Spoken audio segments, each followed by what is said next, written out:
Good afternoon, everyone.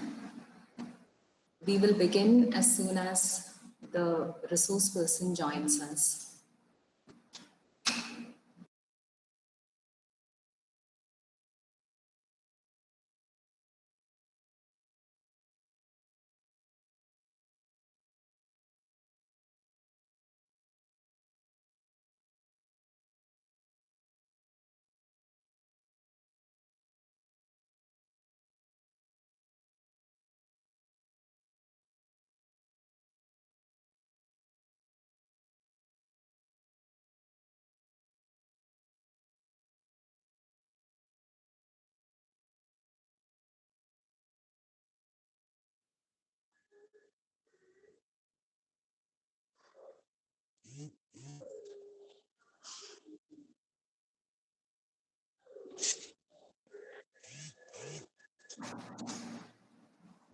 Participants, kindly keep your mics muted and your cameras off.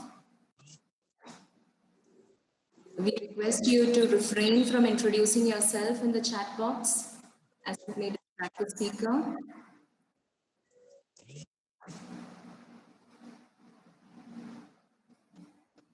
Thank you.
Good afternoon, everyone.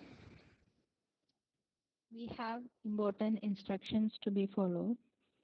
Keep your mics muted and your cameras off throughout the session. You are requested not to introduce yourself with your name and address in the chat box as this may distract the speaker. Questions can be posted using the chat option. A feedback form will be posted at the end of the webinar in the chat box in Google Meet as well as in YouTube. E-certificates will be issued to the participants who will be present throughout the session and those who submit the feedback form at the conclusion of the session. No telephonic or email WhatsApp queries regarding non-submission of feedback form or any other reason whatsoever will not be entertained.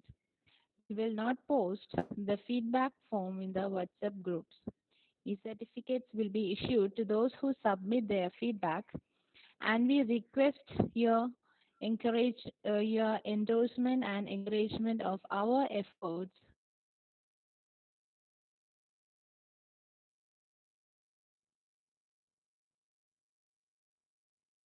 active participation. And one more thing, certificates will be issued within 1 week as we are having close to 2,000 participants and we can only generate around 300 certificates per day.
A resource person will join us shortly.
Good afternoon, everybody. Myself, Shahla Bashir, Faculty Department of English. So finally, we are here for a much awaited webinar, and we are so happy to see the crowd we have. And this webinar is bestowed with presence of eminent delegates. ആരാണ്ട് സംസാരിക്കുന്നുണ്ട്, എനിക്ക് പക്ഷെ speaker കേൾക്കാൻ പറ്റുന്നില്ല. Mic ഞാൻ മറ്റേത് വെച്ചില്ല, കാരണം അതും ഇതും കൂടി വെച്ചാൽ എക്കോ വരുന്ന, രണ്ടും സ്പീക്കറും ഇതും രണ്ടാണെങ്കിൽ എക്കോ വരുന്നു പറഞ്ഞു. അപ്പൊ ഞാൻ യൂസ് ചെയ്തില്ല. ഞാൻ ലാപ്ടോപ്പ് മാത്രമേ ഉള്ളൂ. Okay, ma'am. Actually, we have started the program. I'll maybe type there.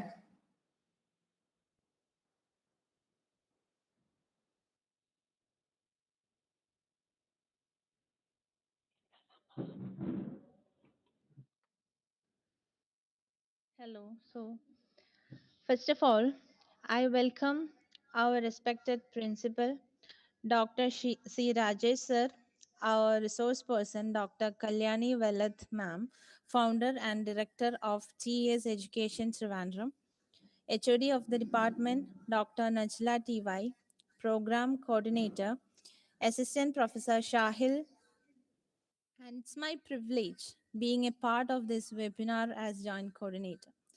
So, webinar is on the topic Cultural Studies, organized by the PG Department of English and IQAC MES KVM College, Valanjeri.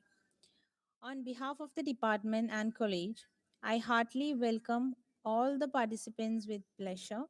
We are glad with your presence. So now I invite the HOD of our department, Dr. Najla TY, to welcome the gathering.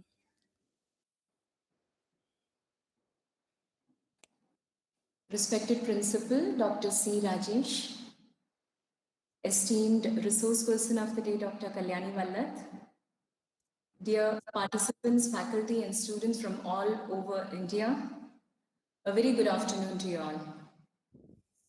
Cultural studies is an innovative and interdisciplinary field of research and teaching, which investigates the way in which culture creates and transforms lived experience, social relations. And it was not long ago, actually, up till the latter part of the 20th century, popular culture was not considered worthy to be studied by academics in our prestigious institutions. Then came along scholars like Stuart Hall, who did not consider this kind of a hierarchy between the tastes of the upper class and the culture of the masses down there below. And this hierarchy between the canonical texts and the popular fiction, which people used to read, which was designated as pulp fiction. And this kind of a hierarchy was broken down, and all culture was considered to be worthy to be studied. And today we have in literature departments scholars studying various like Teyyam and tribal arts, and even some, the localized globalization, these kind of studies have even gained more predominant these days, and cultural studies has become an important part of academic inquiry. And this is all the more important because even if you take our syllabus now, the syllabus for functional English had a revision in the last year. And according to the revised syllabus, our STEM students are supposed to study cultural studies even before they have a grounding in criticism and literary theory. They're doing this course first. So they enter the scene through cultural studies. The prerequisite of this course today on cultural studies, because that is important in all literature fields where we have this conflation of the literature department with cultural studies. And we have today with us none other than Dr. Kalyani Vallath to speak on this topic, and we are thrilled. Dr. Kalyani Vallath needs no introduction. Her name is synonymous with an all holes plugged kind of strategy or approach to UGC net coaching. So in clearing net, I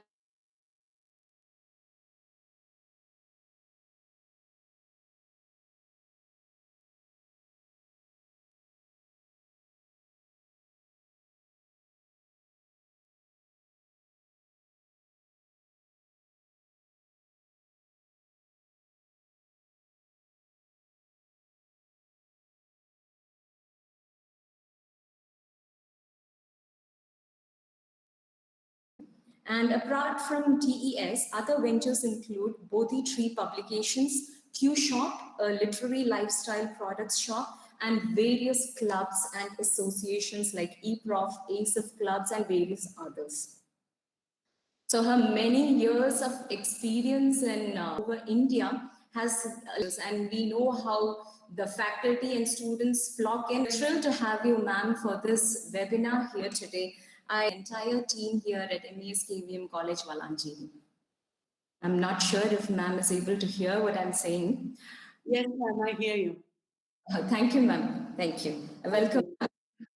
Our principal actually sets the pace for our departments to create meaningful experiences for the students. And he makes sure that we are adequately supported in all these endeavors to achieve the learning outcomes that we would like students to acquire when they step out of the institution. We have with us Dr. C. Rajesh, our principal. I extend a hearty welcome to you, sir, to this webinar. We have participants from all over India, and the success of any program are the participants. And participants range here from neighboring states like Karnataka and Tamil Nadu to states as far as Odisha, West Bengal, Uttar Pradesh, and even Delhi. So we are so ecstatic to have with us participants in the range of students, research scholars, and faculty from all over India. And I welcome you all to this session and hope you gain information from today, from this webinar here today. And a program of this scale requires precise coordination, and I have an entire team with me, with the coordination headed by Shahil from the PG Department of English, and all the faculty member of the PG Department of English, and the technical staff manned by Shahul, Abhilash, and Sabine. I welcome all of the participants. I welcome you all, one and all, to this event. Thank you, and over to you, Shahil. English, Dr. Najila, Shahil Mon, and other faculty members of the department and dear participants.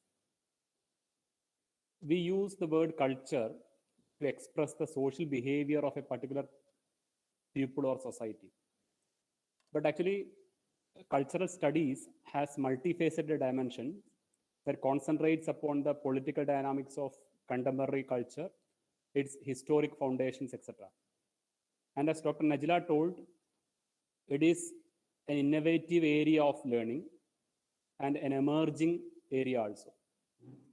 So it is in this context, the Department of English of MESKVM College Valancheri has decided to organize an invited talk with a very eminent resource person like Dr. Kalyani Vallath about the cultural studies. First of all, I would like to congratulate the department for taking an initiative to organize this kind of an invited talk or a webinar, in which, as Dr. Najila told, we are having participants from almost all the states in India. And this itself shows the eminence of the resource person and the importance of the topic.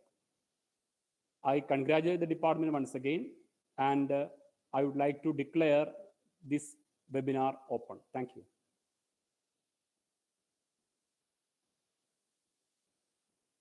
Thank you, sir. So now, here comes the most awaited session of the webinar. Ma'am, we are lucky to have such an honorable resource person. And actually, I'm not taking or wasting the time anymore. We are welcoming you, ma'am.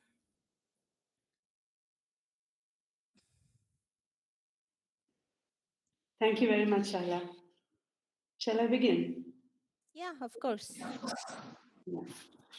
I am overwhelmed that I have been given such a warm introduction and so many of you here to listen to me talk about this topic. It's a great privilege. I am also a student. I feel alienated from all the things that were said about me, actually, because I'm late also to join. I would have joined 15-20 minutes earlier than this because I was reading and studying. Some new ideas came to me just as I was about to join, and I thought I will read up on that also. So that is why. So we are, as Najla ma'am said, we are going to talk about a topic that is very, very important in our academia these days, cultural studies. It's a very diverse and exciting area of inquiry, and it is kind of impossible to talk about cultural studies in a short time like this, but I will try to give you all the main ideas and also inspire you and motivate you to read upon your own. I have a presentation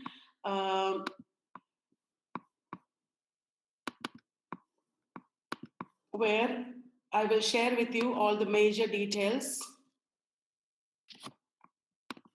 Just a minute. Yeah. Because I don't want to waste time, I will not go into any introductory remarks because it is all part of the presentation itself. So I will just straight away come to the topic. Thank you everyone once again. Culture studies is obviously about, it starts with a discussion of culture. All of us use this word in many different contexts almost every day. And it means many, many different things to each and every one of us. Culture is a very good word for most of us, and he's a very cultured man. This place has a lot of culture associated with it. Statements like that show that there is some value to that person or to that place. And we also say things like, she has no culture. I don't like to deal with people with no culture. So it is something basic to all of us. We expect people and places and texts to have some culture in it. So the term culture is a very widespread term with many, many different meanings. And within cultural studies also, it does not mean a single thing. Culture refers to the behaviors and attitudes of people in different societies and communities. For example, look at this picture. In this tribal society, women are expected to wear rings on their necks like this. In our society, we don't do that. In our society, women will wear probably a dupatta instead. Women will wear bindi, or women will wear flowers in their hair. So the ways in which we dress, not only women, everybody, the ways in which we dress, the ways in which we behave, the attitudes we have towards all aspects of life, everything comes under the purview of cultural studies. And also cultural studies refers to the foods we eat. We know that among the Muslim community, there is a concept of halal food and haram food. So this is a very important aspect of food in many cultures, not only in one community or religion, but in many cultures. In Hindu culture, many people do not eat certain kinds of meat or certain kinds of food. In other Jewish culture also, so people do not eat certain kinds of meat, or they do not eat in particular ways. You have to not only the food that you eat, but the way in which you eat it is also part of culture. So culture is about our everyday practices and lifestyle, such as fashion, food, etc. It also means the qualities and values ascribed to a community. This is supposed to be the picture of a Rajput. I don't know. I mean, I found this online. What is the value associated with Rajputs, for example? Everybody knows that Rajputs are warriors. Associated with them is the value of bravery. So the qualities or values associated with communities or cultures or civilizations, such as bravery for Rajputs or totemism for Native Americans. This is a totem pole. Totemism is a kind of nature worship. The Native Americans live in close connection with nature and animals and birds, seasons, wind, even their names, even their relationships, social relationships are all based on nature and totemism or their kind of pagan religion. That led me to think about different kinds of pagan religion and totemism. And then I found this picture online, understanding religion and how it evolved from animism to totemism to shamanism to paganism, and then finally organized religion. So animism was the kind of religion of the earliest humans. It developed into totemism and then into shamanism. We have heard all these names, terms in literature, for example. And then paganism. Hinduism is a pagan religion, but Christianity and Islam are organized religions with a leader. So the way in which we believe in God, the way in which we live, the way in which we inhabit this earth, it is all related to the food we eat, the clothes we wear, our relationships. So everything in life is ultimately related to culture. Culture is also related to the honoring of certain values and perspectives as good and certain others as evil or bad. We are all taught from our cultures and religions and also families that we should behave in certain ways. There are good ways of living and behavior as well as bad ways of living and behavior. Some are superior. Some cultures have become superior. For example, in Indian society, traditionally, the Brahmins were considered superior. Their ways of life were considered superior. Now we know that it is not completely, now we know that it is not completely true. To valorize or glorify certain cultures is not right. It is questioned increasingly these days. So the hierarchy of caste that valorized or prioritized Brahmin culture over other cultures, as well as urban culture over other cultures. Eating KFC or McDonald's or going to malls and dressing in Western clothes is considered kind of superior in today's India and other developing countries. We know that it is unnecessary. We don't have to eat KFC or McDonald's really in order to be accepted as civilized human beings. But culture sometimes wrongly makes us believe that certain values and perspectives are superior over others. These are two examples of such problematic valorization of cultures. So in a nutshell, culture is a sum total of our ideas, of our knowledges, and of our ways of doing various things. How we do things, how we live, how we interact with people, everything is part of culture. And culture, as we know, denotes art, literature, religion, rituals, manners, knowledges or intellectual pursuits, etc. In the 19th century, there was a concept of high culture.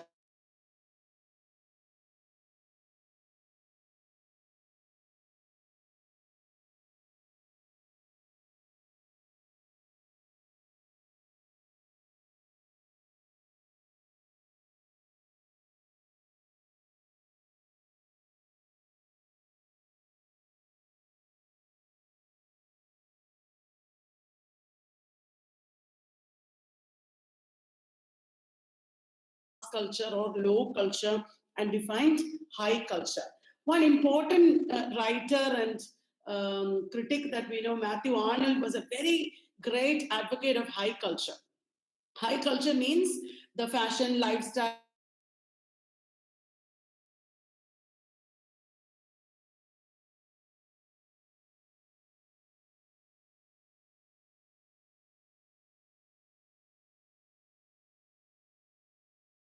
It is a disinterested endeavor to know the best that is said and thought in the world. What upper class people say and think in the world, that is considered high culture. And Matthew Arnold advocated the propagation of high culture. It was considered superior to other forms of culture. And look at some examples of high culture in Victorian period. The way people dress. You know that people wore very, today what we'll consider uncomfortable clothes. Look at their head.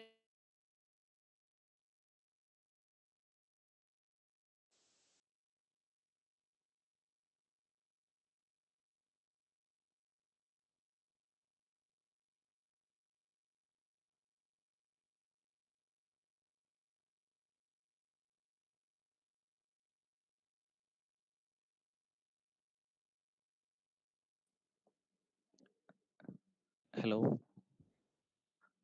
Hello, ma'am.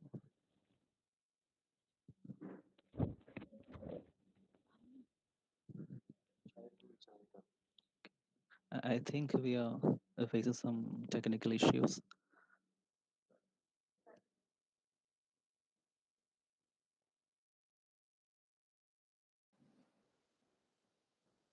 Kindly bear with this.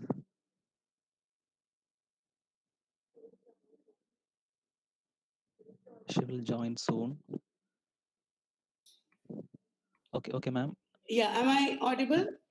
Yeah, Yeah. no. Yes, ma'am. Okay, Yes, I'm ma'am. so Okay. sorry because of the weather, there was erratic power supply. Here I am now using my phone hotspot. Now there won't be any problem.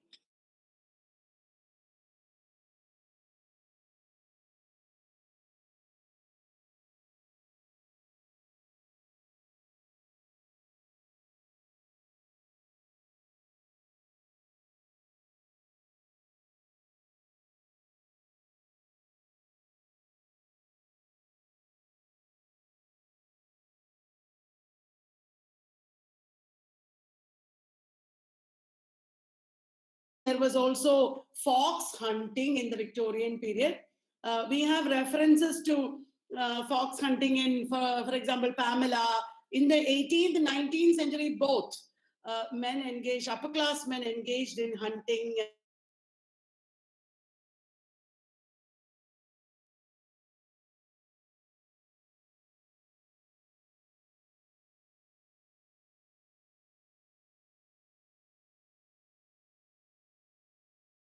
Ball.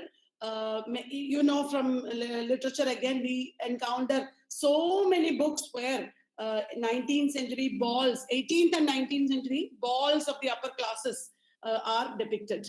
So all this is examples of high culture, and in contrast to this, low culture would be the lifestyle of poor people, how they do their work themselves, the household chores and work. Menial labor was never part of high culture. That is part of low culture. And the activities of women and children like sewing and knitting, the other popular forms of entertainment. These are all carnivalesque forms of culture that was regarded as very bad and negative by the upper class people in the Victorian period. In the Victorian period, there were the Great Reform Acts. There were three major Great Reform Acts, if you remember, in 1832, 64, and 87, if I remember correctly. And in the Second Great Reform Act, I think, there was the proposition to give voting rights to poor people.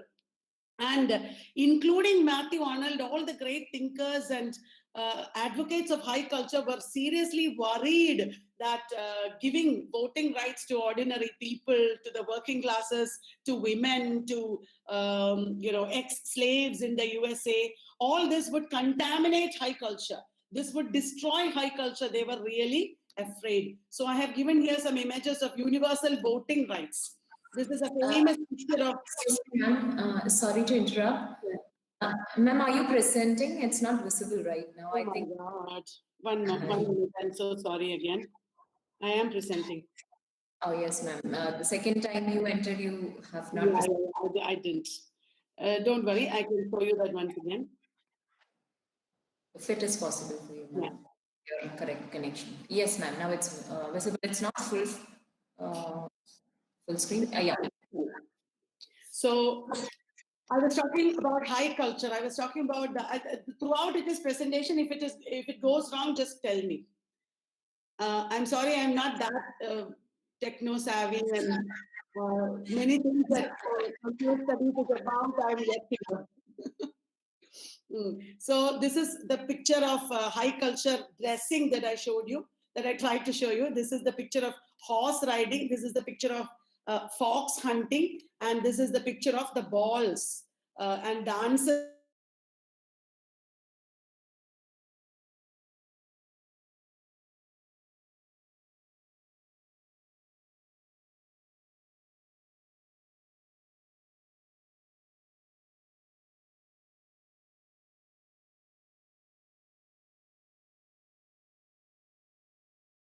Well as entertainment. So there was a fear among the advocates of high culture that low culture will contaminate high culture. And if we give voting rights to everybody, this would seriously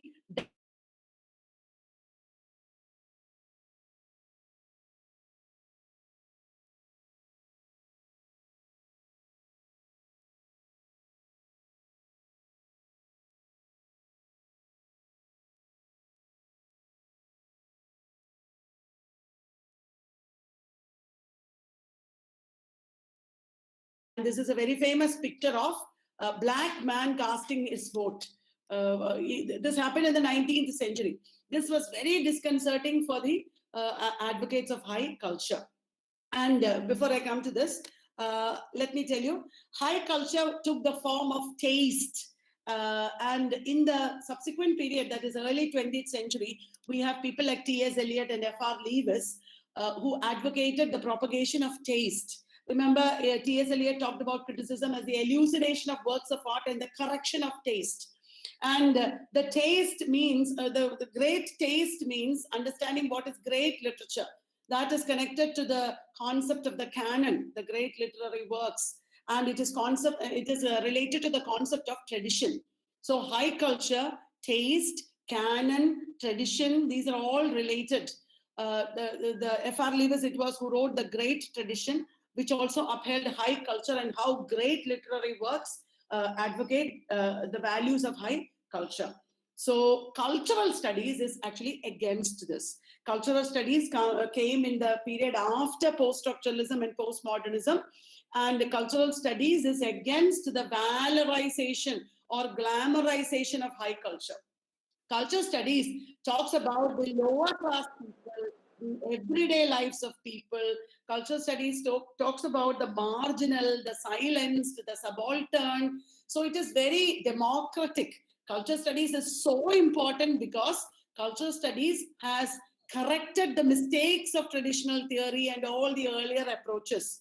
As Najla ma'am said, today's syllabi should begin with cultural studies, and then we should go on to talk about earlier theories, because only then, after you study cultural studies, will you be able to understand what are the mistakes or the pitfalls in traditional theories.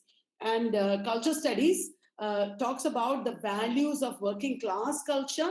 And also it is wrong in cultural studies to talk about working class as one thing, or lower class or popular culture, or any of these entities should all be understood in the plural. Culture studies talks about the many diverse and different subjective experiences of working class people and marginalized and subaltern people, minorities, as equally important.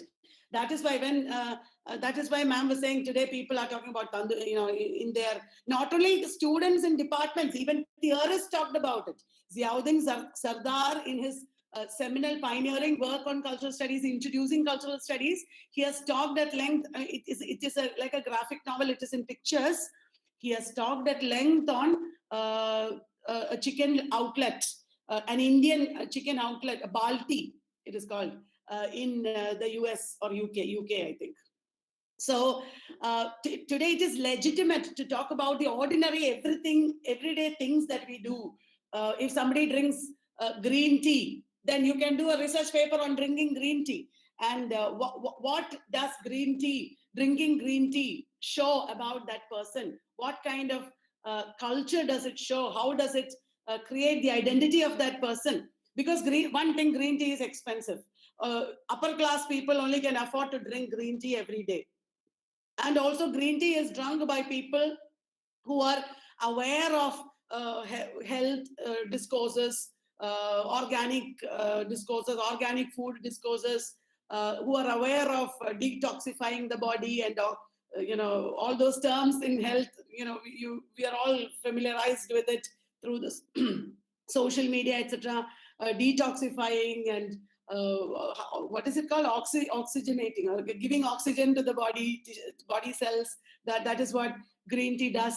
But the very poor people or the people from disadvantaged communities, etc., may not know all these things, and they may not care about all these things because they have other things to care about that are more important for them.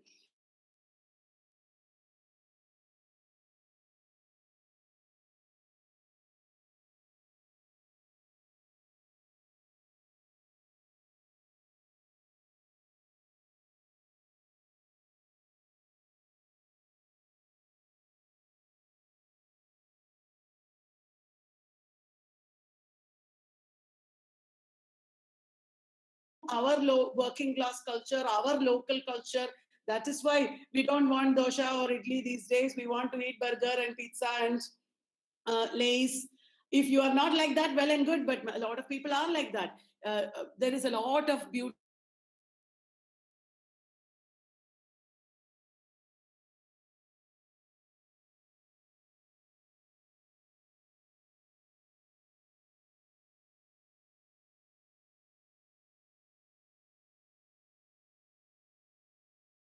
define our identities. Such things create what we are. It gives us our ideologies. So cultural studies talks about such things.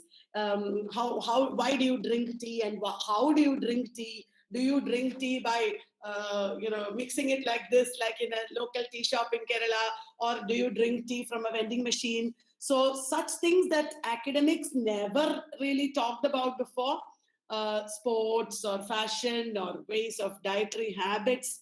All these in the 20th century became very important. Even before the coming of cultural studies, Roland Barthes and other people were talking about it.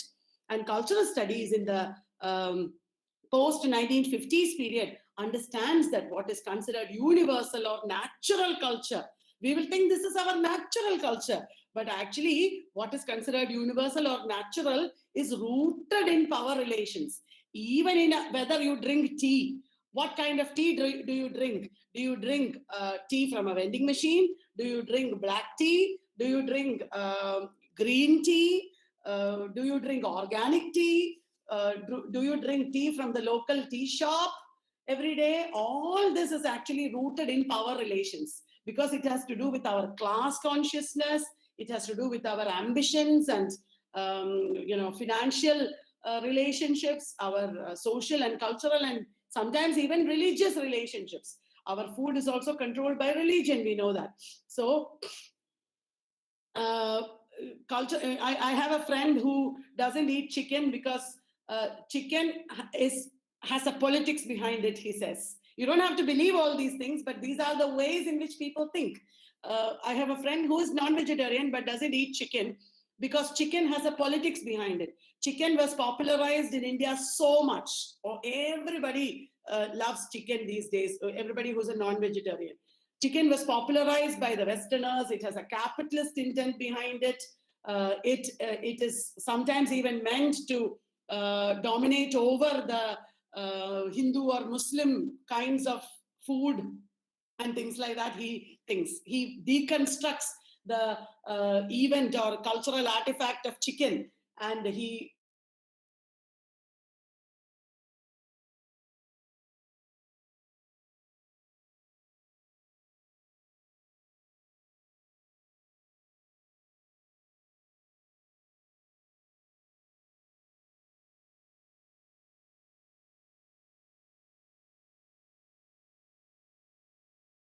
this is Richard Hogarth, and this is E.P. Thompson.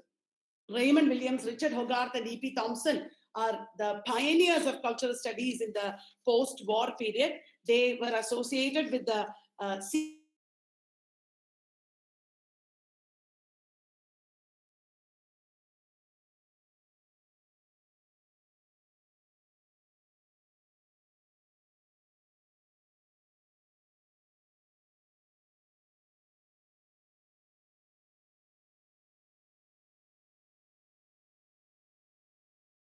the working class for the first time. He was a new left theorist, and he was also from the working class like Raymond Williams, and he revolutionized the study of culture with his book, The Making of the English Working Class. The Making of the English Working Class. Then there is, I was talking about E.P. Thompson. Richard Hogarth is the author of The Uses of Literacy, and he is also one of the founding members. Richard Hogarth is the middle person. He was also one of the founding members of the, culture studies discipline, because he also talked about mass culture, American mass culture, as replacing the working class culture of Britain. So these were very important figures who led to the development of cultural studies in Britain, and culture studies emerged in America and other countries also eventually. So what is cultural studies about? Culture studies is about power. I have identified from the very many introductory books on culture studies the important aspects of culture studies, and we will quickly talk about all these important aspects one by one. The American election is going on, and let us hope that this man's power will be considerably reduced in the coming years, hopefully. We don't know what will happen, but we can see Donald Trump standing against the Mexican border wall. It is very notorious that he built a border wall between Mexico and the USA. It is very controversial, and he wanted to keep out the Mexican immigrants, because America belongs to the Americans, the white Americans, and he has an anti-immigrant policy, which is a rightist policy that you see in India and other countries also.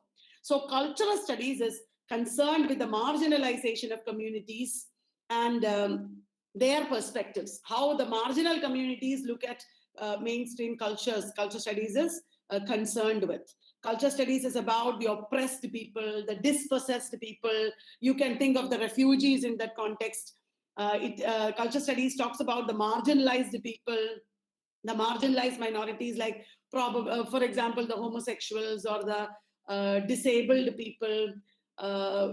These people were never considered as part of the mainstream society until recently, and there was no acceptance. There was no especially for the disabled people, there was no facilities provided for them for equal living. So culture studies looks into such areas and looks at how power works in multifarious ways in these contexts. In the Foucauldian sense, culture studies understands that power is everywhere. Power is ubiquitous, including in our knowledges, in what we know. There is power. Why we are all studying cultural studies is also an example of how power works on us.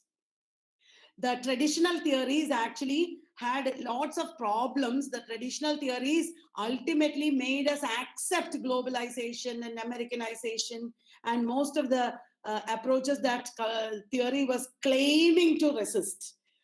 So culture studies became necessary so that we can deconstruct traditional theory and the ways in which power works on us.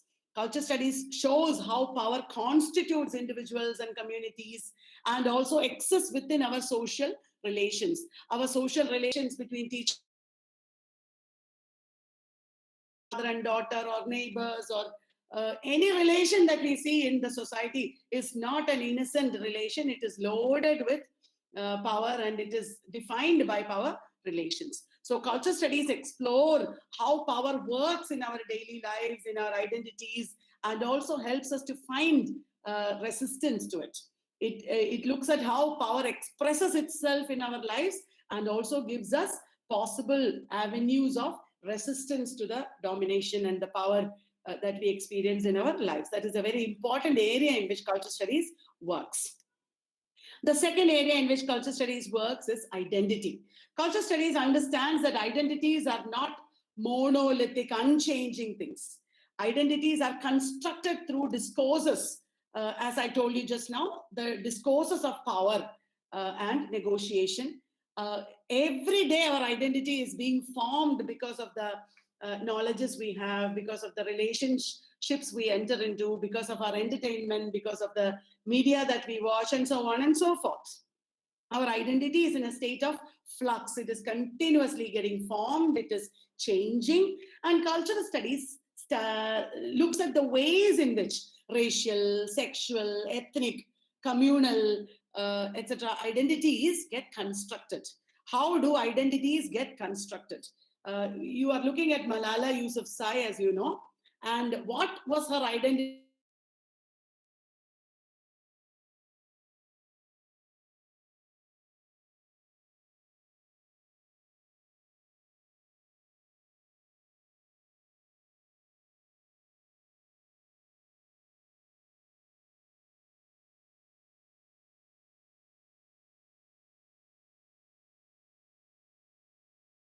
At how identity is formed, not only in a famous person like Malala, even in our case, even in the case of the the most insignificant people in the society also, culture studies has something to say. How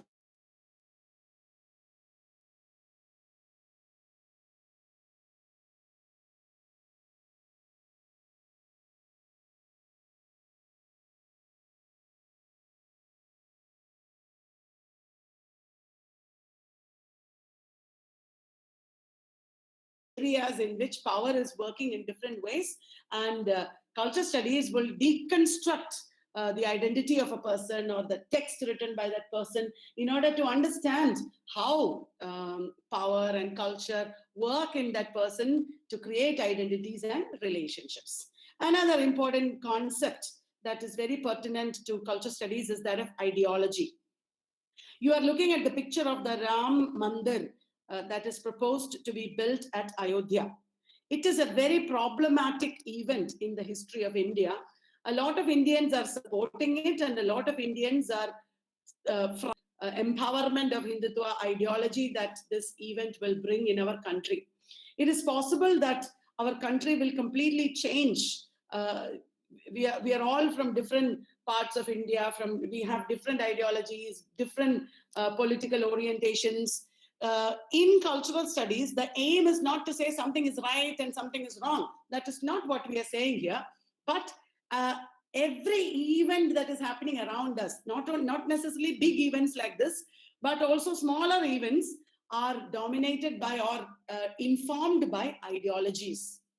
Ideology is a fixed set of beliefs and practices and attitudes of a community or people.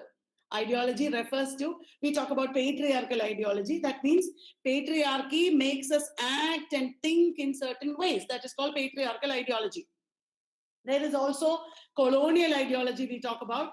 So culture studies holds that ideology is the most powerful tool in politics that enables the ruling classes to dominate over us.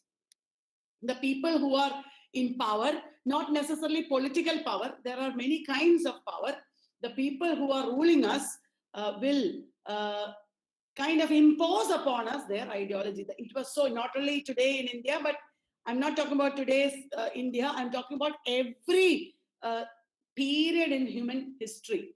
This is Karl Marx's concept that the ruling class has always imposed its ideology on the entire society. So ruling class ideology, why is it imposed upon us? Because it will cover up the exploitation and unequal power relations that is characterizing our society. In our society, there is a lot of, in any society, there is a lot of exploitation.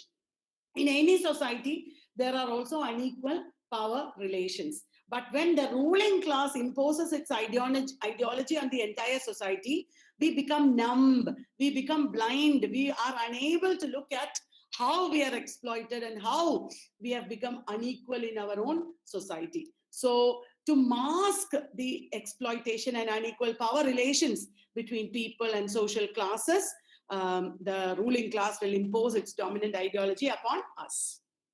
Now, ideology refers to the main sets of ideas and practices involved in religion, in law, in education, in the media, and all social institutions, including family.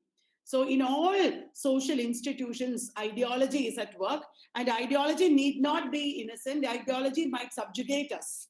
What we believe in might subjugate us. So it is very important that we develop a kind of literacy to think against our own beliefs and attitudes.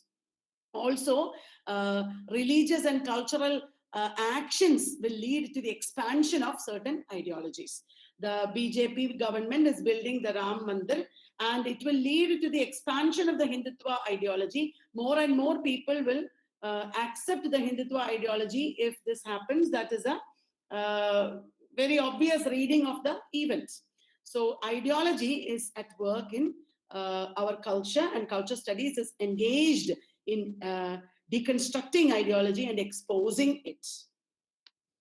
The next concept I have shown here through a picture is modernity.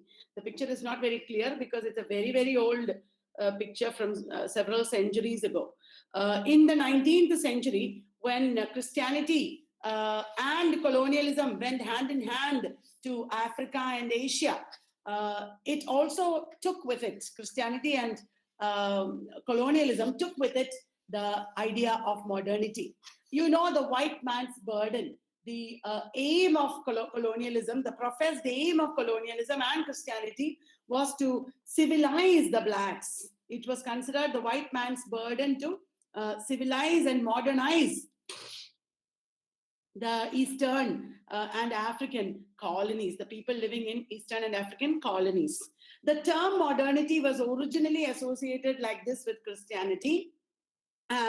And Christianity was, in those days, the present, while paganism was the past. The pagan religions or the tribal religions of the colonies were the past, and the Christian missionaries wanted to replace it with the Christian present and future also probably. And the modernity is associated not only with colonialism and not only with colonialism and Christianity, but also with science and capitalism. Modernism also brought with it the rise of science, scientific outlook. If you read Macaulay's Minutes, etc., why Macaulay wanted us to study English is because only in English you can study science. All the scientific developments of the Western world will come to us only through English. That is one reason that he gave. And also capitalism. Modernity means a better lifestyle. If somebody doesn't have today, if somebody doesn't have any electronic gadgets that make life comfortable, imagine a house in Kerala. The people are rich, they are not poor, but they have no TV, no mixie, no washing machine, no computer, no electronic gadgets. Imagine that there is not even any fan or of course, no AC. Such a house, you will think, oh, it is a very primitive kind of people they are living. Why aren't they modern? So modernity is associated with goods, with things you buy. Modernity is associated with market. We make money and go to the shopping mall and buy a lot of unnecessary things to make us modern, to make us more advanced. We buy all the fancy things that we find in shopping malls and supermarkets, even though we don't need them. So many kitchen gadgets and cosmetics and this and that we buy. And this kind of buying, consumerism, capitalism, that is part of modernity. Please understand that. It is unnecessary also. Modernity propagated ideas of progress. Our belief was that if we buy a lot of for example, detergent and cleaning liquid and dishwash and this and that and overuse it, you use a lot of shampoo and what will happen? It doesn't bring progress. Your hair will fall, your skin will become wrinkled. All these chemicals will give you very bad, dangerous diseases. Use all these modern objects and liquids and all that very sparingly. Don't overuse them because it will cause damage to us. What it brings is not progress actually. So modernity brought with it the myth of progress. It is a myth actually. And today we understand that it is not progress, but actually exploitation that is involved in the idea of development. Development actually is not an innocent thing. It would be rather silly to hope for development that will bring development for everybody. No, development and progress are usually for the rich people, the powerful people. The underprivileged people will lose whatever they have because of development. It is rooted in exploitation. Development is rooted in exploitation. So in culture studies, we have development studies also. Culture studies is aware that modernity is closely associated. Modernity is closely associated with slave trade and colonialism. and the beginnings of globalization. Globalization, even though is a recent phenomenon as far as we know, the roots of globalization lie many centuries ago. We should be aware that modernity also resulted in homogenization of cultures. All of us today believe in more or less the same things, and we eat more or less the same foods. And we, for example, my son doesn't like some Western foods, and if a young boy doesn't like, I don't like burger, I don't like Lay's, I don't like Pepsi, I don't like all those Western foods that everybody eats, I don't like KFC. If somebody says like that, uh, he will be an outsider among his peer group. His friends will think he's such a boring boy, doesn't eat all these Western things. So homogenization is expected of a culture. Everybody should like all these things that Westerners and Americans have given us. So homogenization of culture has resulted from globalization and modernity. Then it also resulted in, when you homogenize a culture, automatically some people will become outsiders. Those outsiders will be put in prisons or lunatic asylums or hospitals. Did you understand? So from the beginning of modernity, it is because of homogenization of cultures that prisons, lunatic asylums, hospitals, etc. became so important. Do we need the hospital so much, really? Our body will heal many of its diseases and we don't need so many medicines. But hospital culture has become part of consumer culture. For every small thing, we go to hospital and consume medicines and spend a lot of money that way. So because we think that is modern. If somebody is very ill at home, and in a family somebody is very ill, imagine somebody is having prolonged fever, and the family members are not taking that person to the hospital, you will think how primitive, how wrong, how they are not modern, they are not wise, they are doing the wrong thing, you will think, isn't it, mostly? So these are all the result of what we consider as modernity. Modernity led to the formation of hospitals, mental asylums, and prisons because many people became outsiders. And also homogenization happened through the school curricula. The standardization of taste and manners also happened. And all this eventually resulted in surveillance, control, regulation, and manipulation of the population. People who are not acting in these ways will become outcast. They will become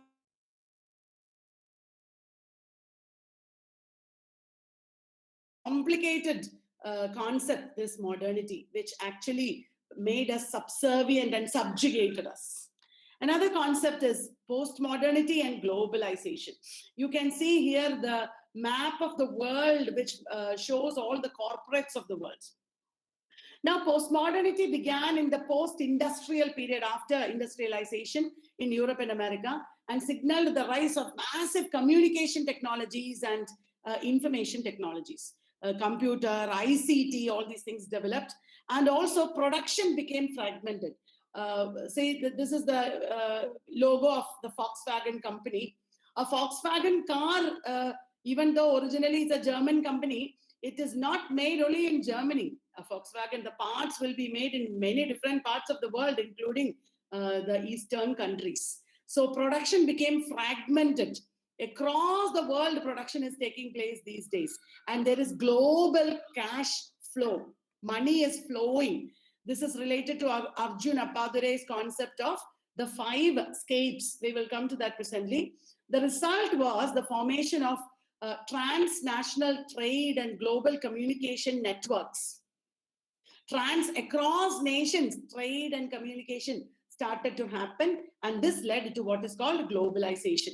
Globalization led to the diminished role of nation states because the nation state or the country does not have any role anymore. I mean, absolute role is not there.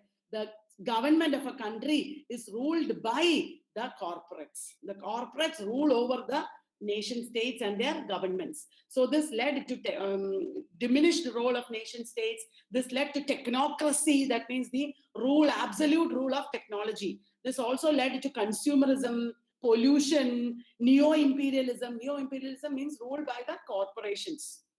So all these are aspects of cultural studies. Culture studies looks at how we have developed a culture that is based on heavy image consumption, not only image, heavy consumption of everything, including images.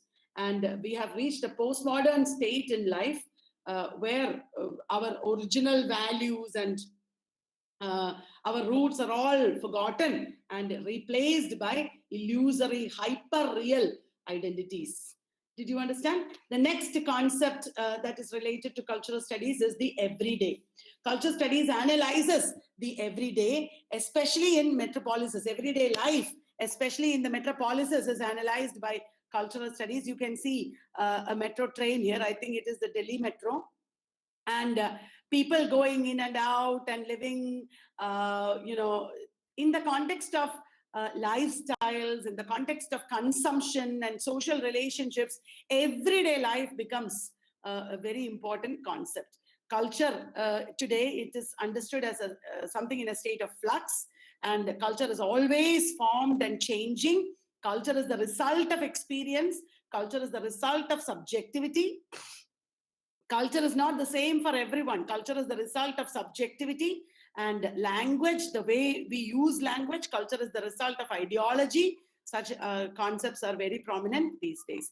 Raymond Williams has talked about lived cultures. Lived cultures as against mainstream monolithic cultures.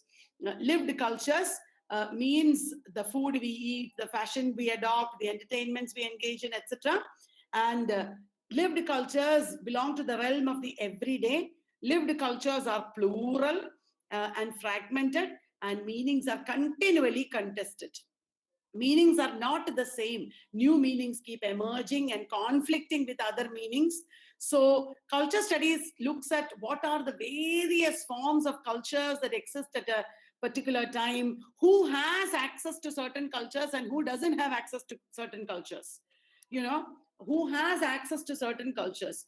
To travel in the metro, you need to live near the metro, you need to have vehicles, you need to have money, you need to belong to a certain class. Another aspect of culture is going to pubs and bars. Everybody is not able to go to pubs and bars the way they want to. Women and certain communities, etc., are prevented from accessing that pub culture, isn't it? So culture studies talks about that. And another aspect of everyday culture would be the cell phones. All these people are carrying cell phones. Cell phones are also a problematic thing. How many people have access to cell phones? Not only in terms of money, sometimes in terms of physical disability, sometimes because of culture. There are still many families and many educational institutions, many hostels that will not allow its members to use cell phones. So cell phones is a very problematic thing, even though it looks like ubiquitous, it is everywhere. So there are so many things about everyday culture that culture studies talks about. And then we have resistance and counter culture. Resistance and counter culture is another important aspect of culture studies. Most of the gentlemen these days in India as well as abroad look like this. They have hair that is worn like this, more or less like this. They have mustache and beard. Or sometimes gentlemen look like this also. Sometimes they have beanie caps on. They have certain kinds of glasses on. And this kind of youth, this is part of youth culture. This is part of popular culture. And there is an associated term called hipster. People who dress in certain ways, they have one of these beard styles, they wear one of these styles of clothes, these types of shoes, accessories, etc. Hipster. So capitalism and globalization have created alternate cultures. Sometimes cults develop, sometimes resistance cultures develop because of capitalism and globalization. You will wonder, how is this against globalization? Because beanie cap and such things are also beard oil, beard growth oil, wax, then hair pomade, hair all kinds of accessories that men also use these days, trimmer, there is an umpteen number of gadgets and products that you will buy in order to maintain this hairstyle. You will think, how is this against globalization? I did not say this is against globalization. Sometimes these countercultures are in favor of mainstream culture, or they imitate and propagate mainstream cultural values also. So I was saying that capitalism and globalization have generated the need for alternatives, because have led to dissent and protest. Even in the 1950s, we have the Beat generation writers and the hipsters and the, sorry, not hipsters, hippies, bikers, rockers, etc., who were counterculture movements. They were in protest to the mainstream society. They wanted to show their dissent. And these countercultures often, usually, resist high power business. They resist increasing corporate control on life. They resist homogenization of cultures. These days, young men do not want to imitate. Women also, of course. I just took the case of men as an example. Women also. There are women hipsters and women styles also, definitely. These days, you don't want to just imitate anybody because other people are doing it. You want to develop your own style. You want to stand out from the rest, isn't it? So the counterculture movements are against homogenization. They are against hierarchization of knowledge. Something is superior or inferior. That idea, contemporary countercultures and youth cultures are against. They believe in a kind of equality. They don't believe in, discrimination and hierarchization. There is a return to the local and the vernacular. These days, when masks became a necessity as well as a fashion, many women hipsters were seen wearing kalamkari masks and ethnic fabric masks, masks with tie and dye, masks with ethnic art on it, things like that will become popular. They're already becoming popular. So there's a return to the local and the ethnic. All the clothing that we see among the metropolitan, urban, rich, upper middle class people is an illustration of that. A literary expression of a kind of resistance or counterculture can be seen in the novels of Arundhati Roy. A literary expression of resistance and counterculture can be seen in Arundhati Roy. And the countercultures may react against dominant cultures through aggression. Sometimes they will fight, sometimes, or they will avoid dominant cultures sometimes. Sometimes they will accept also. Countercultures of the 1990s especially accepted mainstream cultures to a large extent because of technocracy, because of the dominance of technology and capitalism. 1990s countercultures and 21st century countercultures are seen to accept mainstream ideas a lot. And then the idea of the nation. A nation is today understood as a discourse. We don't define a nation in terms of the map anymore. We know that nation is a feeling. Benedict Anderson talked about nations as imagined communities. We know that nations are constructed from narratives, the narrative of the independence movement, for example. We all have studied the story of the independent movement because through those stories that we studied, the nation India was becoming created. And the history that we know, the literature of our country that we study. Why did NTA introduce the topic English in India in NET recently? Because that is part of nation building, to understand how our nation came into being. And it was sidelined a little bit, that evolution of India, and that is now brought back into.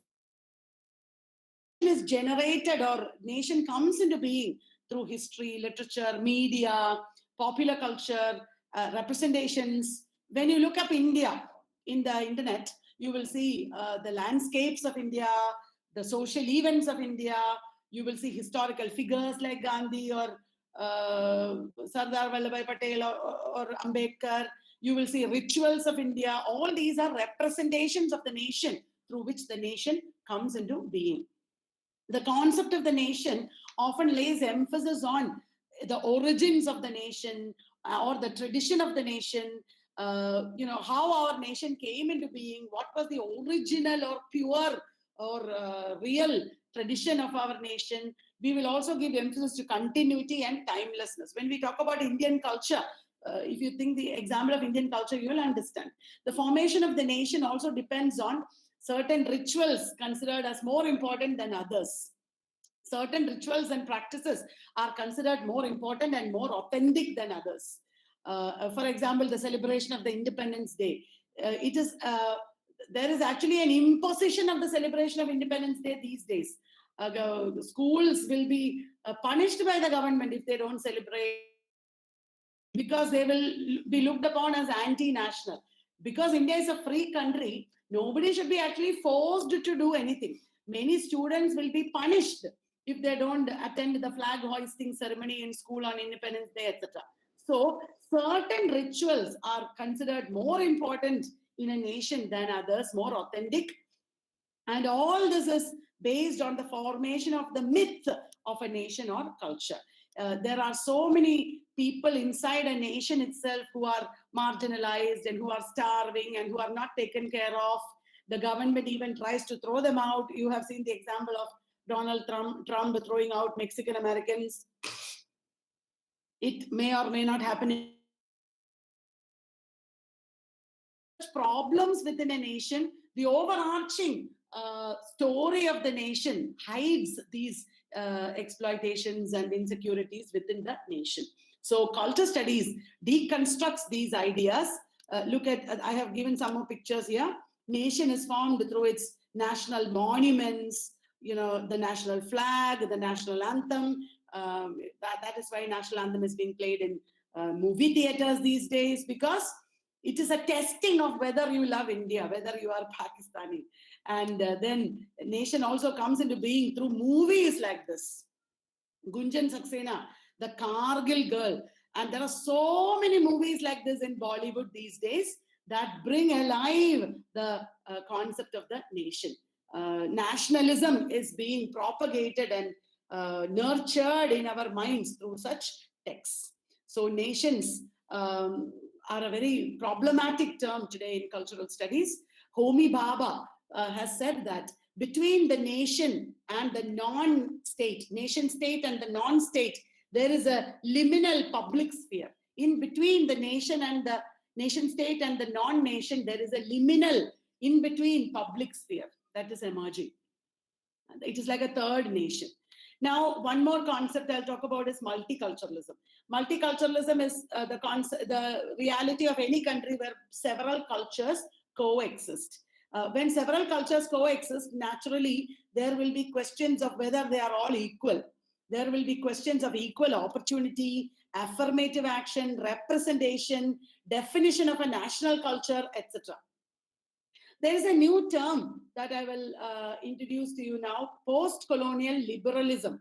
Post-colonial liberalism is a concept developed by Duncan Ivison, Ivison, where he talks about individuals and communities within a multicultural nation being fundamentally free. All individuals and communities within a nation, multicultural nation, are fundamentally free, and they exist in a complex state of mutual coexistence. They are equal and they are coexisting. That idea has become prominent recently. Culture studies looks at the different ways in which cultures intersect and define our ways of life, changing patterns of life and family and kinship, changing moral values, etc. Culture studies also looks at the intersections of the many cultures in discourses like refugees and nation. Refugee studies have become a very prominent area in our academy. I have put a cartoon here again about Donald Trump. The migrant children are retained at the border, separated from their families. We read about in the newspapers. And when coronavirus broke out, Trump wanted the children to be sent to school. And parents are asking, you want to send kids back to school when there is a surge in coronavirus cases and you have no plan? Why should we let you put our children at risk? And then Trump is saying, relax, when have I ever put children at risk? And the migrant children are looking on. And I cannot but mention this. Recently in India, before the outbreak of coronavirus, there was a very huge debate over CAA and all those acts that were coming up. And in Shaheen Bagh, this is a scene from Shaheen Bagh at that time, there was a lot of protest against it. A lot of people supported it and a lot of people protested against it because they saw the new developments as anti-Muslim and anti-immigrant. So wherever you stand in this issue, whether you are pro-CAA or anti, doesn't matter. Cultural studies questions such issues and debates and leads to prolonged discussions of identity and representation in the context of multiculturalism. Lastly, before I talk about culture studies per se, let me talk about fundamentalism. Fundamentalism is a very important concept that culture studies deconstructs and diffuses. In the 20th century, there started a lot of intolerance and hatred towards communities who are other. Communities who are different from us, people we began to be intolerant towards, we began to hate them. And this is a feature of the post-industrial, post-war world. Fundamentalism is the chauvinistic rejection of any alternate way of thinking or belief system. They are not following my religion, I hate them. Their lifestyle is different from mine, I hate them. This is called fundamentalism. We talk mostly of religious fundamentalism, but there are other kinds of fundamentalism also. We talk about Islamic fundamentalism. We also talk about Hindu fundamentalism. We talk of American Protestant fundamentalism and so on. In the 20th century, fundamentalism emerged as a reaction against modernization. You know why? Because modernization was traumatic for many communities. For many social groups and communities, modernization was traumatic. And because many communities could not keep pace with the developments and changes that came with modernity. So fundamentalism developed as a reaction against modernization, and it embraced traditions and origins of a culture. It embraced the scriptures. It embraced true religion, etc.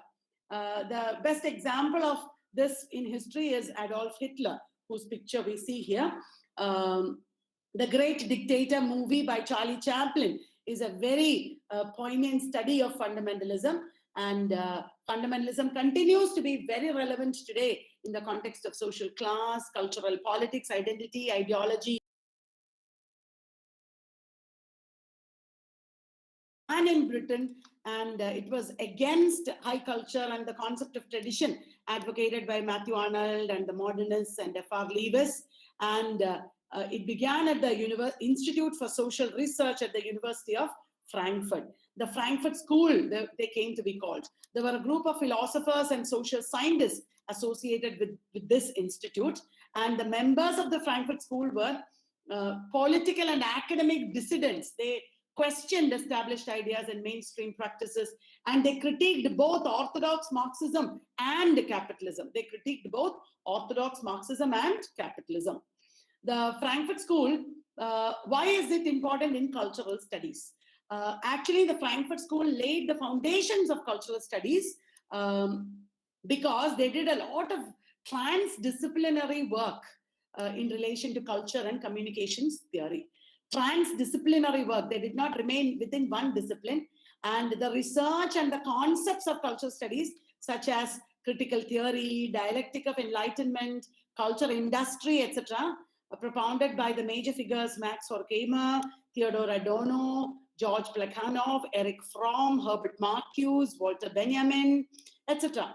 these people were associated with these concepts, and these concepts laid the foundations of cultural studies, and the idea of culture as fragmented and heterogeneous, and also speaking from the margins. All these ideas originated in Frankfurt School. And also the critique of culture as being dominated by capitalism and technocracy, all this also originated in the Frankfurt School. If I had more time, I could have explained critical theory and dialectic of enlightenment and all that. But these are very simple concepts, because not simple, they're very difficult and complex concepts, but simple to understand in the sense there are lots of material available on it. There will be YouTube videos, there will be blogs, there will be university notes or write-ups. So many, including a video that I have made for our video course. So if you want to study these concepts, it is easy. The way is easy because material is there somewhere or the other in the internet. So please do that. And the new left that is associated with the Frankfurt School is actually where culture studies came into being from. Culture studies originated in the new left of the 1960s and 70s. The new left was a reaction against, as I told you, orthodox Marxism. So was the Frankfurt School. And the Communist Party at this time had become very authoritarian. And the new left propagated a reform of communism and also the advocacy of civil rights, women's rights, aboriginal rights, etc. Important figures were Herbert Marcuse, E.P. Thompson, Perry Anderson, Stuart Hall, Raymond Williams, etc. All of them were very important figures in the 1950s. E.P. Thompson was associated with the New Left Review. E.P. Thompson, as I already told you, was the author of a very seminal book on the working class, and he inaugurated cultural studies as one of the the real founder of CCCS was Richard Hogarth. Richard Hogarth was the director of CCCS. Perry Anderson was also a leader of the New Left Review, and Stuart Hall was a Jamaican British theorist who emerged in the CCCS as a very important figure, also associated with the New Left Review. The New Left Review, we have to also talk about Raymond Williams. We will deal with him separately. But before I move on from the slide, let me remind you, there were many student movements associated with the New Left and student and working class movements that gave a lot of impetus to the emergence of cultural studies. As I told you, the founding members are Richard Hogarth, who wrote Uses of Literacy, which is subtitled Aspects of Working Class Life. And then E.P. Thompson is the author of The Making of the English Working Class. These are early 1960s books. That was the time in which CCCS came into being. And then Raymond Williams wrote a number of major texts that all became fundamental to the discipline of cultural studies.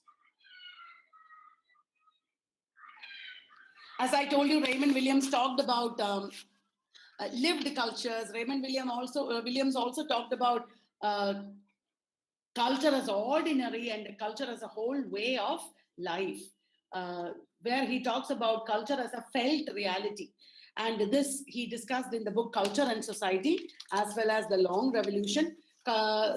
Raymond Williams understood the importance of communications technologies and practices in culture. And this was a time when English culture was undergoing, as well as the world culture was undergoing a paradigm shift because of the influence of American mass media and Hollywood. So all that he talked about in communications. And he talked about the way in which culture is changing in the book The Country and the City, and other important books like Keywords, or also Marxism and Literature. Marxism and Literature is the book where he talks about cultural materialism. Cultural materialism is a very important concept associated with Raymond Williams, and it is a theory in itself. Now, Stuart Hall, theorist, he has talked about encoding and decoding as a means of understanding communication processes. He developed a model of communication, and he looked at how communication defines our culture and how cultural representation takes place through communication. Circuit of culture is associated with Stuart Hall, Paul Duguay, and a few others together. They were studying Sony Walkman, and they developed the concept of circuit of culture, where culture passes through many stages. We will talk about that eventually when I come to the theories. Then the major influences on culture studies on the pioneers were Michel Foucault. Michel Foucault talked about power knowledge. Michel Foucault talked about biopower and biopolitics and governmentality. Michel Foucault talked about panopticon and surveillance. He talked about sexuality. Almost all the theories of Foucault are of relevance in cultural studies in some way or the other. And we also have Jacques Derrida. Derrida is the post-structuralist who also had a thoroughly democratic approach to culture. Jacques Lacan also helped us understand about human subjectivity.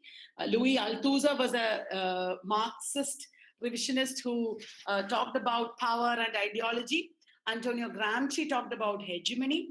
So all these people were very major influences in different ways. Roland Barthes, then Heidegger and public sphere, Roland Barthes and image culture, Julia Kristeva and intertextuality, Claude Lévi-Strauss and myth. All these are very, very important influences on cultural studies. Now let us come to a quick discussion of the various cultural theories under cultural studies. The first, I have divided culture theories into 4 groups arbitrarily, which is not a hard and fast categorization or anything. For the sake of convenience, I just called one group of culture theories spaces. Here, we have space studies, city studies or urban studies, modernity studies, globalization studies. I told you development studies. Then there is subaltern studies, empire studies, and ecological studies. I will introduce some of the major concepts within these here. Pierre Bourdieu is a very important theorist these days in cultural studies. He's a French sociologist. Let me remind you that cultural studies has to do a lot with sociology. And Bourdieu worked in Algeria during the French colonial rule. During the Algerian War, he studied a group, ethnic minority in Algeria. It is not a minority, it's actually the majority. The ethnic people of Algeria he studied, and he talked about, based on that study, he talked about what is called cultural capital and also habitus and fields. Cultural capital is unlike what is called social capital. Social capital is who you know, your connections, the people you know, whereas cultural capital is what you know and what you have. Sometimes cultural capital is in the form of qualities of the minds. You are broad-minded, you can speak English with an accent. You know, in your CV, you write your cultural capital, isn't it? So what are your talents and qualities? That is called embodied capital. Then there is the material objects that you have. You have a vehicle, you have a computer, you have a house. All that is called objectified capital. Objectified capital is the physical things that you possess. And the third kind is institutionalized capital. Institutionalized capital means the degrees you have, the symbol of authority that you have. You know, a doctor in front of your name is very valuable. That is part of your institutionalized capital. So cultural capital, we are all trying to build on. When you are listening to me doing this webinar, you are actually building your cultural capital. And Bourdieu also talked about habitus and field. Cultural capital actually takes the form of habitus. Habitus refers to our ingrained habits and attitudes. You know, our habits, the attitudes and habits that we have is called our habitus. And with our habitus, we enter a field of activity. And the field might be education or law or any arena where there is production happening, circulation happening, exchange happening. That is called field. Another important theorist is Edward Soya. Edward Soya talked about what is called third space. Third space. Imagine that you want to go to New York. At first, what will you do? You will look up pictures of New York or images of New York or map of New York, isn't it?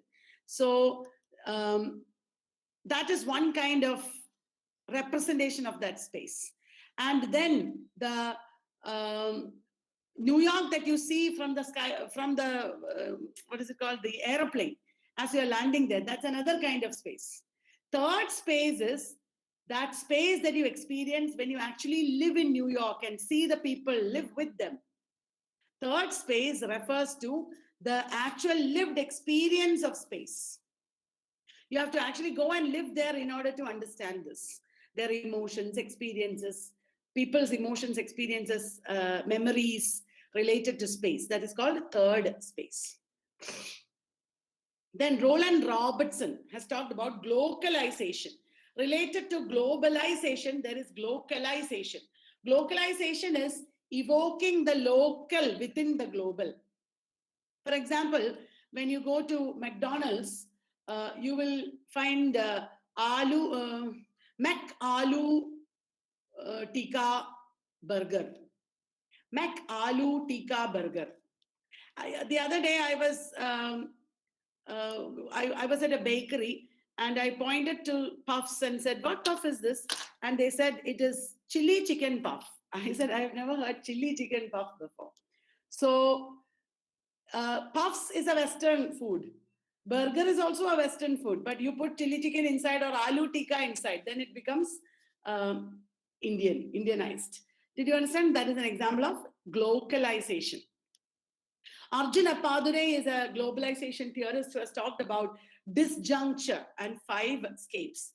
In a very famous essay, he talked about disjuncture and said that in this globalized world where money is flowing, goods are flowing, media images are flowing, everything is flowing, but the world is disjuncture. The world has disjuncture, or it is disjointed in nature. That means this world lacks harmony. Everything does not work in harmony in a globalized world. That is the meaning of disjuncture. There is an increasing disjuncture among the elements of the globalized world. And he talked about the 5 scapes, which are ethnoscape, that means global flow of people. People traveling from one place to the other. These days, ordinary people also go abroad for vacations, isn't it? So there is a global flow of people. You emigrate. I have a lot of friends and students who are trying to emigrate to different countries. So that is the result of globalization. Then mediascape is the flow of media images through Hollywood, through Netflix, through our dish, television, satellite networks, etc. The whole world is brought into our drawing room through media images. And also information also flows similarly. This is called mediascape. Then there is technoscape. Technoscape is the global flow of technology. Most of the technologies that we use today will be made in other countries. Then financescape, that is the global flow of money. Ideoscape is the global flow of ideologies. So these are the 5 scapes that Arjun Appadurai talked about. Then there's a very interesting theorist called Paul Virilio. Paul Virilio works in the realm of hypermodernism. We have modernism, after that postmodernism, then we have hypermodernism. Hypermodernism is a successor of modernism and postmodernism, as well as a critique of modernism and postmodernism. Hypermodernism is related to technological advances. And in technocratic societies, there are hypermodern cities. Now, what is hypermodernism? In hypermodern cities, Paul Virilio says what rules is the speed. What is most important, more than commerce or trade or business, is speed. This is a result of increasing militarization of hyper-modern societies. Paul Virilio has talked about the concept of dromology, where, the high-speed technologies are ruling us. What is the problem with high-speed technologies is that such technologies are accessible only to some upper-class people. Ordinary people are kept inaccessible to the developments in technology. So speed in modern, hyper-modern societies, speed is decides our success, and only upper class people, rich people, will have access to speed. That is the problem. Paul Virilio is pointing out the class disparity in the contemporary science of speed. Science of speed is called dromology.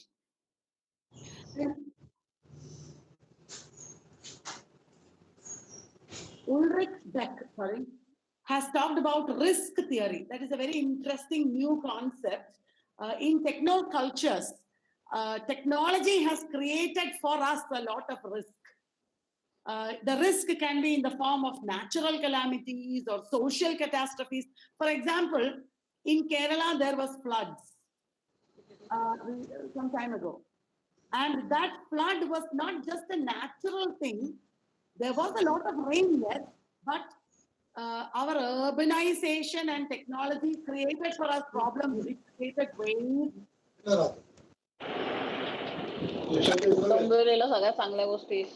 Can you switch off your mic? Somebody's mic got switched on. Participants, please keep your mics muted. We'll mute him from our side, ma'am. We'll just do that right now. Miss Charushila, please mute. Okay, thank you. So the very interesting concept of risk theory is that technology creates for us natural calamities and social disasters. Kerala flood also is partially a risk that was posed to us because of urbanization and technology and fast-paced life, because so many buildings and this and that were built, the natural waterways were filled up, there was no way for the water to flow away or seep into the ground, and the concrete jungles that modernity is associated with leads to easy floods also. The 9/11 itself is a very important example of risk created by technocracy, according to Ulrich Beck. So risk theory examines risk as a fundamental factor of contemporary societies and cultures. Contemporary societies and cultures are always continually facing risks, and we learn to negotiate with risks. It has a socio-cultural, psycho-social cultural impact upon us. We develop survival strategies to overcome the risks. We formulate solutions and so on. So even corona pandemic could be regarded from this point of view, I suppose, how people try to overcome the risk that is posed to their lives. You can apply Ulrich Beck's risk theory in such occasions. I'm not going into Doreen Massey, Anthony Giddens, and Hart and Negri's concept of empire, because there are other areas remaining. Please make a note and read up on all this if you're interested. There are the subaltern studies theories and a lot of other theories associated with this area, like Ranajit Guha, Deepesh Chakrabarti, Partha Chatterjee, Slavoj Zizek, Andrew Ross, David Easton. It will take like at least 1 week or 1 month to cover. These are all associated with the emergence of rock music, rock and roll, MTV, then punk styles. Such interconnections of fashion, music, youth, etc. has led to what Dick Hebdish has termed subculture. Dick Hebdish, his name will come presently. So subcultures are cultural formations that emerged as emerged within a mainstream culture, but often developing their own individual interests, values, tastes, sometimes standing in opposition to mainstream cultures. When a subculture stands in opposition to mainstream culture, it becomes counterculture. And subcultures are very important these days. They refuse to come within the hegemonic domination of high cultures. They resist the hegemonic domination of high cultures. They seek to change power structures and social formations, and thus they lead to social evolution. Subcultures and countercultures these days are very important because they are a part of social evolution. Very important theories of capacity. Don't get scared with all these terms. They are all very simple. Angela McRobbie is a very important theorist these days. All of us will be required to know Angela McRobbie in order to understand anything about cultural studies. In fact, she's becoming a very prominent figure. And Angela McRobbie holds that popular culture, which is actually good, popular culture is good, but popular culture dismantles or diffuses the gains of feminism. Popular culture stands against all the achievements of feminism. Now, how come that is? How can popular culture diffuse the achievements of feminism? Understand that everyday forms of power, there are forms of power in our everyday life. Everyday forms of power are organized in such a way that it gives women an illusion of equality. Women are not equal with men even in today's society. But everyday forms of culture give an illusion of equality to women. That means it makes women feel that we can do, we are empowered, that we are subjects of capacity. That is another term. Women feel that they are subjects of capacity. The can-do generation has emerged. For example, women are not equal to men. If women go out at night into dangerous places, they might be raped or they might still be abused in some way. It is very dangerous. Whoever you are, even if you think you are empowered and even if you are an activist, women are not safe in our society. We see how women are still being raped every day across the country. But today's post-feminist girls have an illusion of equality. They believe that they are subjects of capacity. The popular culture has misled them into thinking that they can do anything. I will go out at night. I will go to pubs. I will do this. I will do that. Who is there to ask me? I have the freedom. I am liberated. That thinking is there because they have illusion of equality. They don't care for their security sometimes. Angela McRobbie points out that popular culture gives women an illusion of equality even when women are not equal. The result is that contemporary post-feminist women will act in ways that directly undermine the principles of traditional feminism. Traditional feminism did not, but post-feminists will react or show her resistance through objectification of the body. For example, to show that you are sexually free, to show one's sexual freedom, what will be exposing clothes. They will exercise sexual freedom by, leads. So the best example for how popular culture undermines the achievements of feminism is pornography. The pornographic images that objectify women. We see many women activists of the extreme kinds. There are many extreme women activists who pose nude and who use their bodies in a very eroticized manner in order to show their freedom, sexual freedom. So young women, Angela McRobbie points out, increasingly accept pornographic images or refuse to resist against the objectification of women. They actually take part in the normalization of pornography. And sexual freedom in post-feminism is expressed through the exposure and eroticization of the female body. So in other words, what does it mean? Popular culture is the site where feminism is undone, whatever culture, and this undoing of backlash. The popular culture at the same time is called a double entanglement, another term used by Angela McRobbie. So she's a fascinating theorist, and she has written very important books, and there's some Black Atlantic. Black Atlantic is actually the name of his that Black identities cannot be understood in terms of being African, American, British, West Indian, etc. Black identities across the Atlantic function like a black diaspora across the Atlantic, and there is a united Black identity across the Atlantic that he is talking about. He's a space that is Atlantic. There is a hybrid space that is Black, that is united by experience, that is united by inheritance of memories, African slave trade, American nation, concept of nation, art. All these unite the Blacks across the Atlantic. And this concept of a Black Atlantic that is beyond cultural nationalism.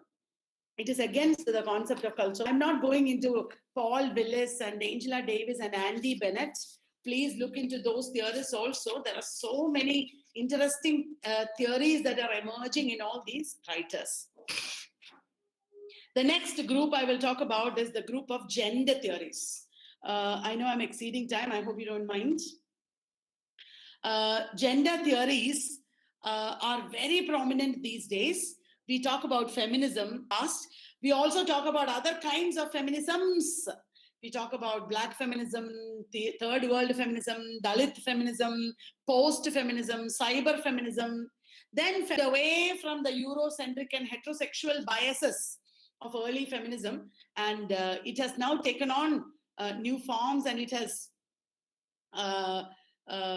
merged with gender studies. It has merged with gender studies. Feminism has is now going hand in hand with gender studies,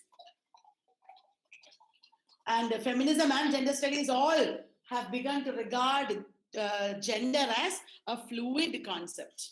And feminism within cultural studies talk about how women and their bodies are commodified and how gender and sexuality are socially constructed. Post-feminism is a very important concept. Post-feminism talks about the feminine as a multiple, plural, and varied entity, as against a single unified concept. It was a reaction against the second and third wave feminisms of the 1960s and 70s. You know that second wave and third wave existed in the 60s, 70s, and 80s also. Post-feminism is a critique of that feminism, because traditional feminism looked at women as victims. When traditional feminism looked at women as victims, post-feminism looks at the empowerment and liberation of women rather. To them, what is important is empowerment and liberation.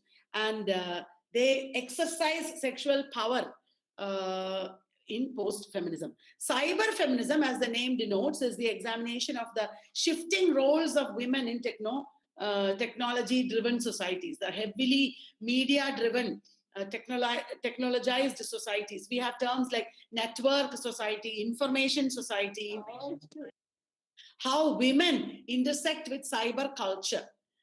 In cyber feminism, cyber culture is understood as a revolutionary social experiment which has the potential to create new identities, relationships, and cultures.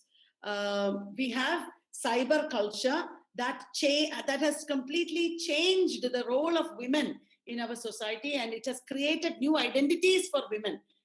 In many mainstream movies of some years ago, we must have seen characters like wives using mobile phones too much, and husbands trying to admonish them or tease them about it, but they get empowered because of their cell phone. Images like characters like that I remember from movies. So all that was beginning of the concerns of cyber feminism. And then there is a very important area of queer studies and transgender studies. Earlier, there was a time when queer people had to go into hiding. They were not even considered part of mainstream society. They were considered like abnormal or perverse. Transgender people also were ostracized. I know that they continue to be ostracized. There are lots of queer and transgender people who are put in isolation, and they're under house arrest, and they are beaten, and they are made to undergo aversion therapy. It is very sad that our society is still reluctant to accept these alternate sexualities. Queer studies and transgender studies vehemently oppose such othering of the homosexual people and the transgender people, and they show that homosexuality and transgender culture existed in the past, Bronze period itself, and also it had very strong roots in the ancient period. It studies mythology and religion, and talks about the culture of ancient times where queer and transgender cultures were more accepted.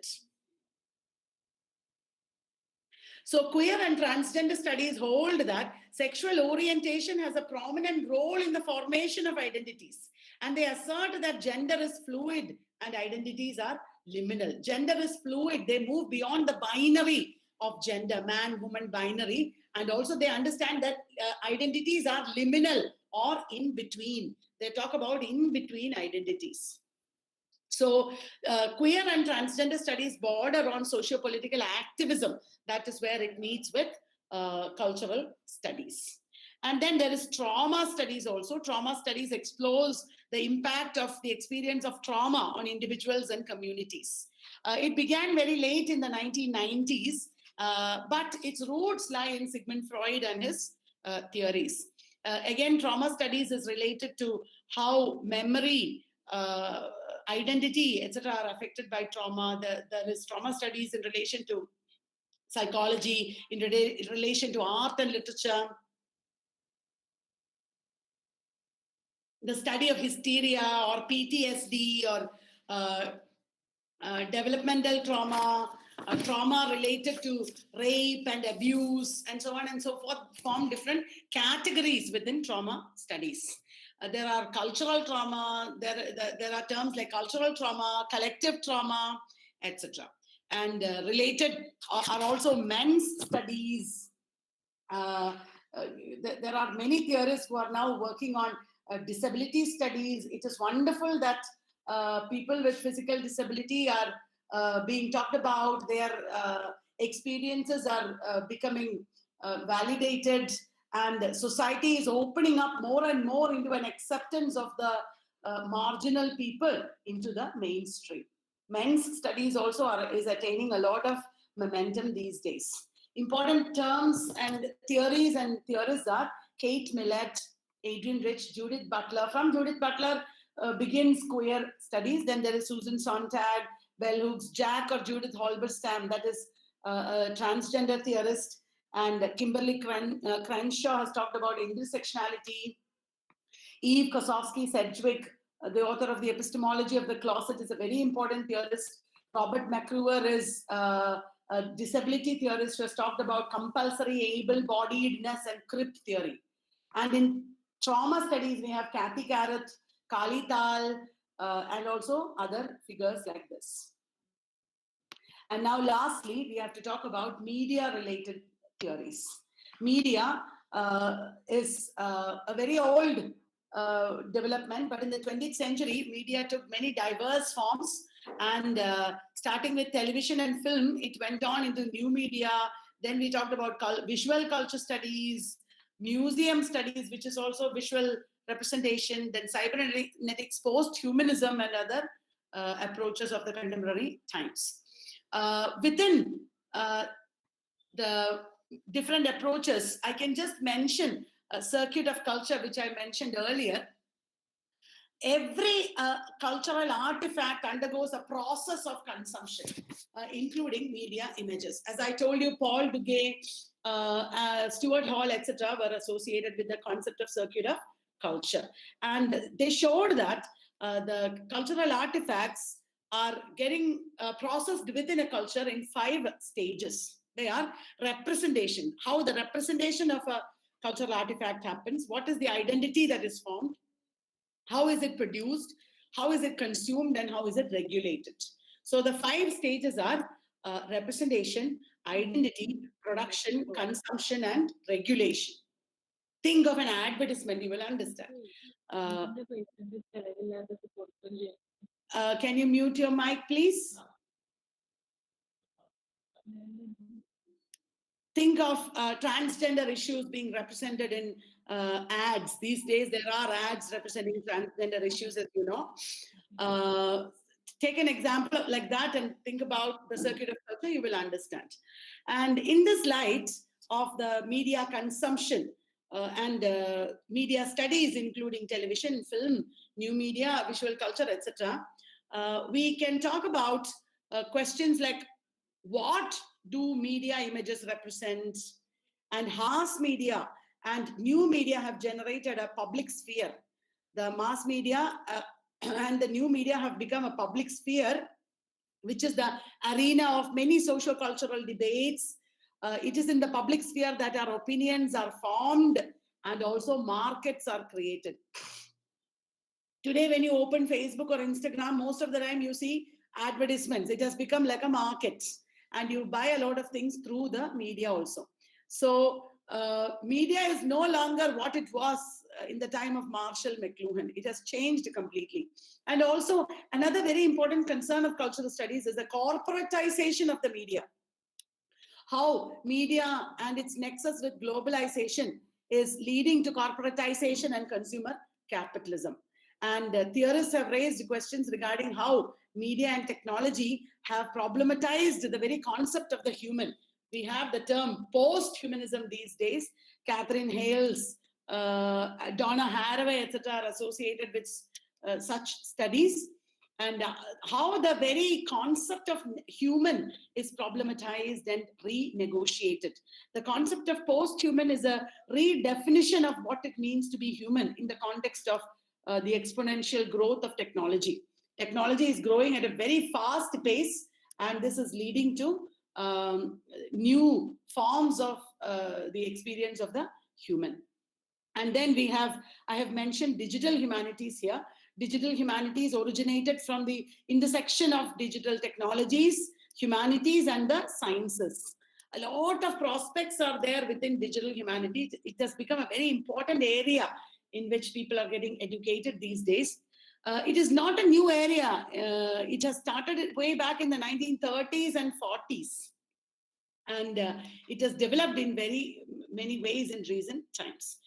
Digital humanities involves collaborative and interdisciplinary research that is based on digital media. It includes writing, reading, documentation, teaching. It's a whole world of academics in itself with a lot of prospects. So it's a mind-boggling variety of approaches that we have in cultural studies.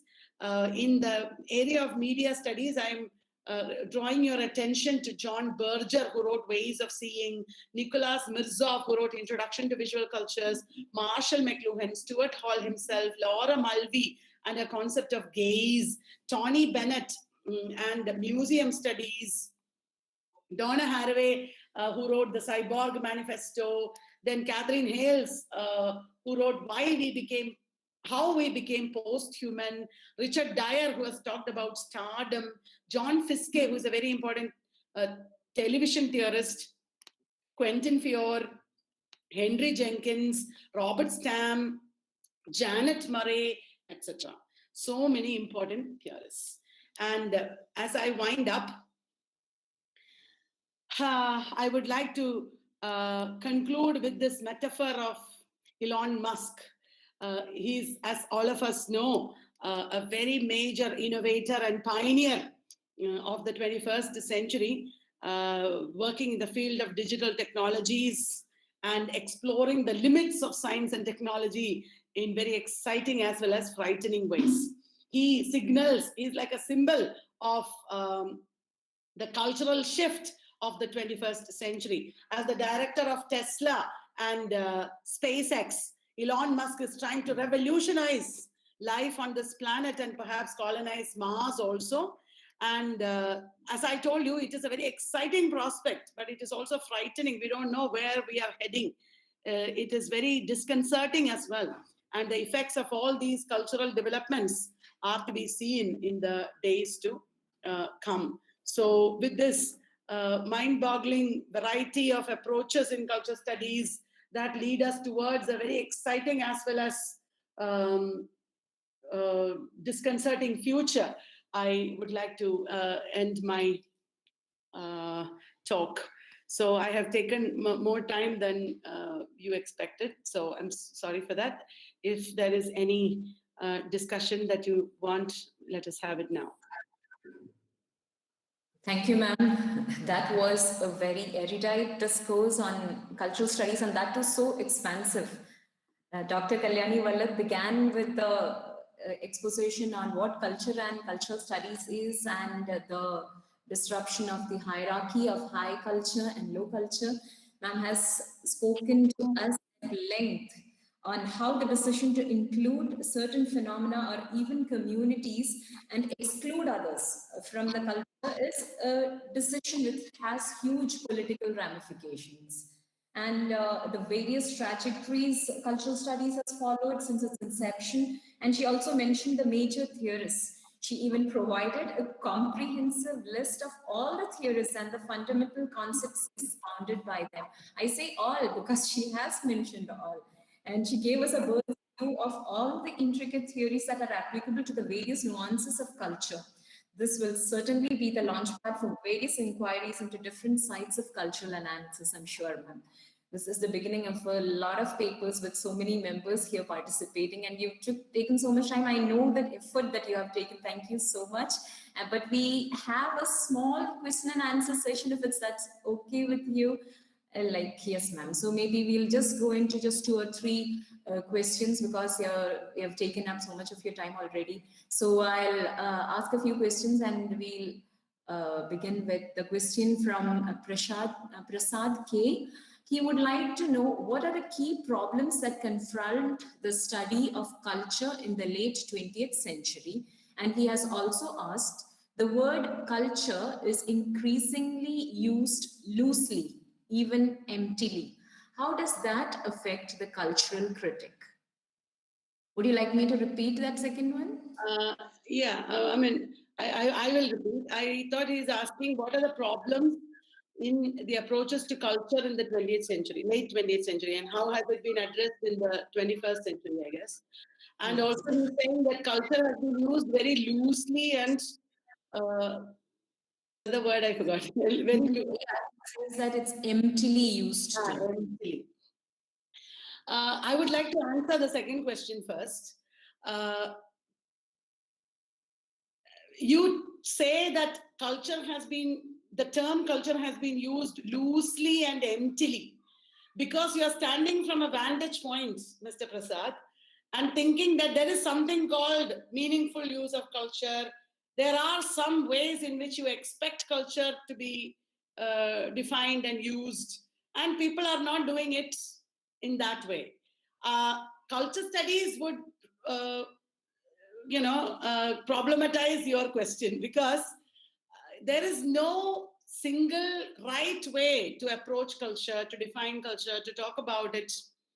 I don't know what is meant by loose and empty use of the word and meaningful and weighty use of the word.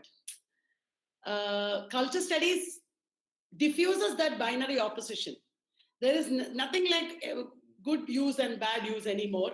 There is anything that you say. For example, because I know cultural studies, I have internalized it. I was able to respond to a student in Facebook in a certain way. I will give you that example, you'll understand.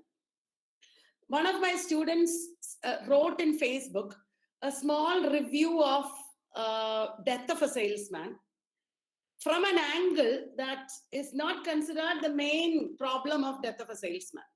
The main problem in Death of a Salesman is the failure of American culture, the failure of American dream, the failure of Willy Loman.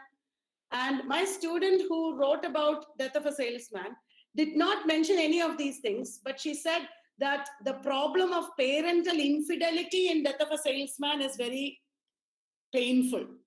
Now, any regular teacher or any teacher or student of English literature who knows Death of a Salesman will say that is not the right reading, because Death of a Salesman is not primarily about parental infidelity, it is about other things. But then I thought, in cultural studies, it is okay to read a text in any way that you want. There is parental infidelity in that text. To read it from that angle is also valid, as if the other angles didn't matter. And then I told her something that I'm proud of. I told her, for academic purposes, when you write an exam, you should write the expected and accepted point of view of a text. But it is possible and even important to look at a text from other angles. Even very minor things in the text might be of very great significance. You can reread the text like that. But when you reread like that, remember to ask yourself, what is the meaning of my reading? Objectively analyze your reading.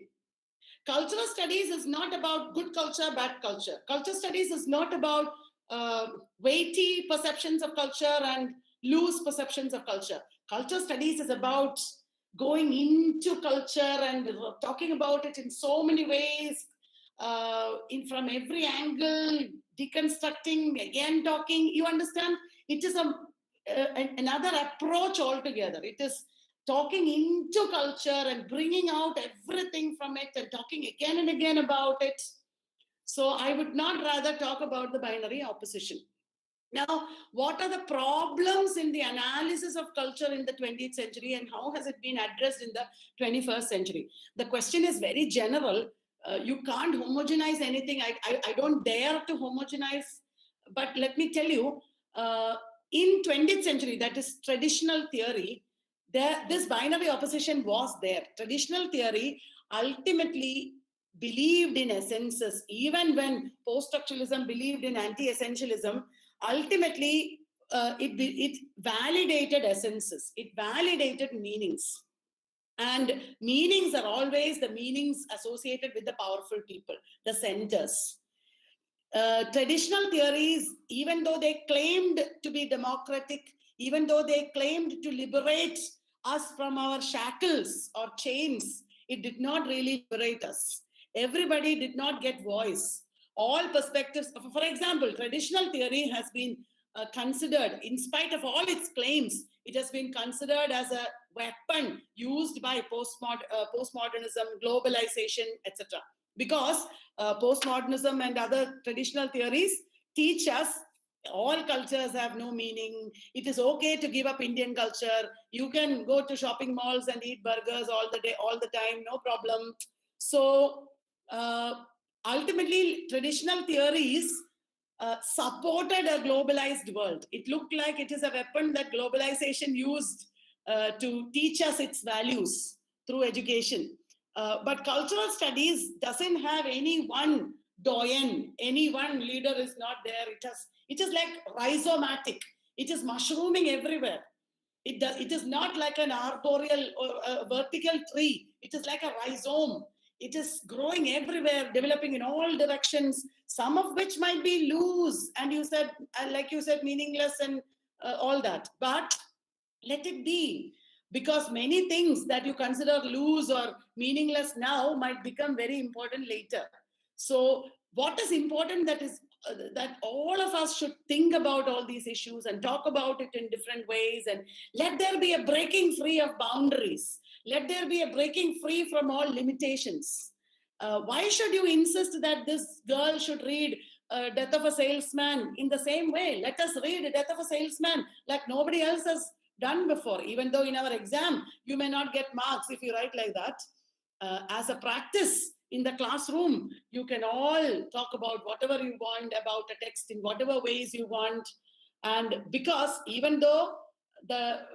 what is important there is not the text, what is important there is your talking, what is important there is your representation, your ideas, your experiences. Such a democratic explosion of meanings and readings and experiences was never before there in human history. I like it is in the 21st century in cultural studies. So that is the way in which 21st century cultural studies has transformed old approaches, old theories, and old representations of culture. I hope I have answered your question. Yes, ma'am. Thank you. There's another question from KRS. I'm not sure what the person's real name is. No The problem.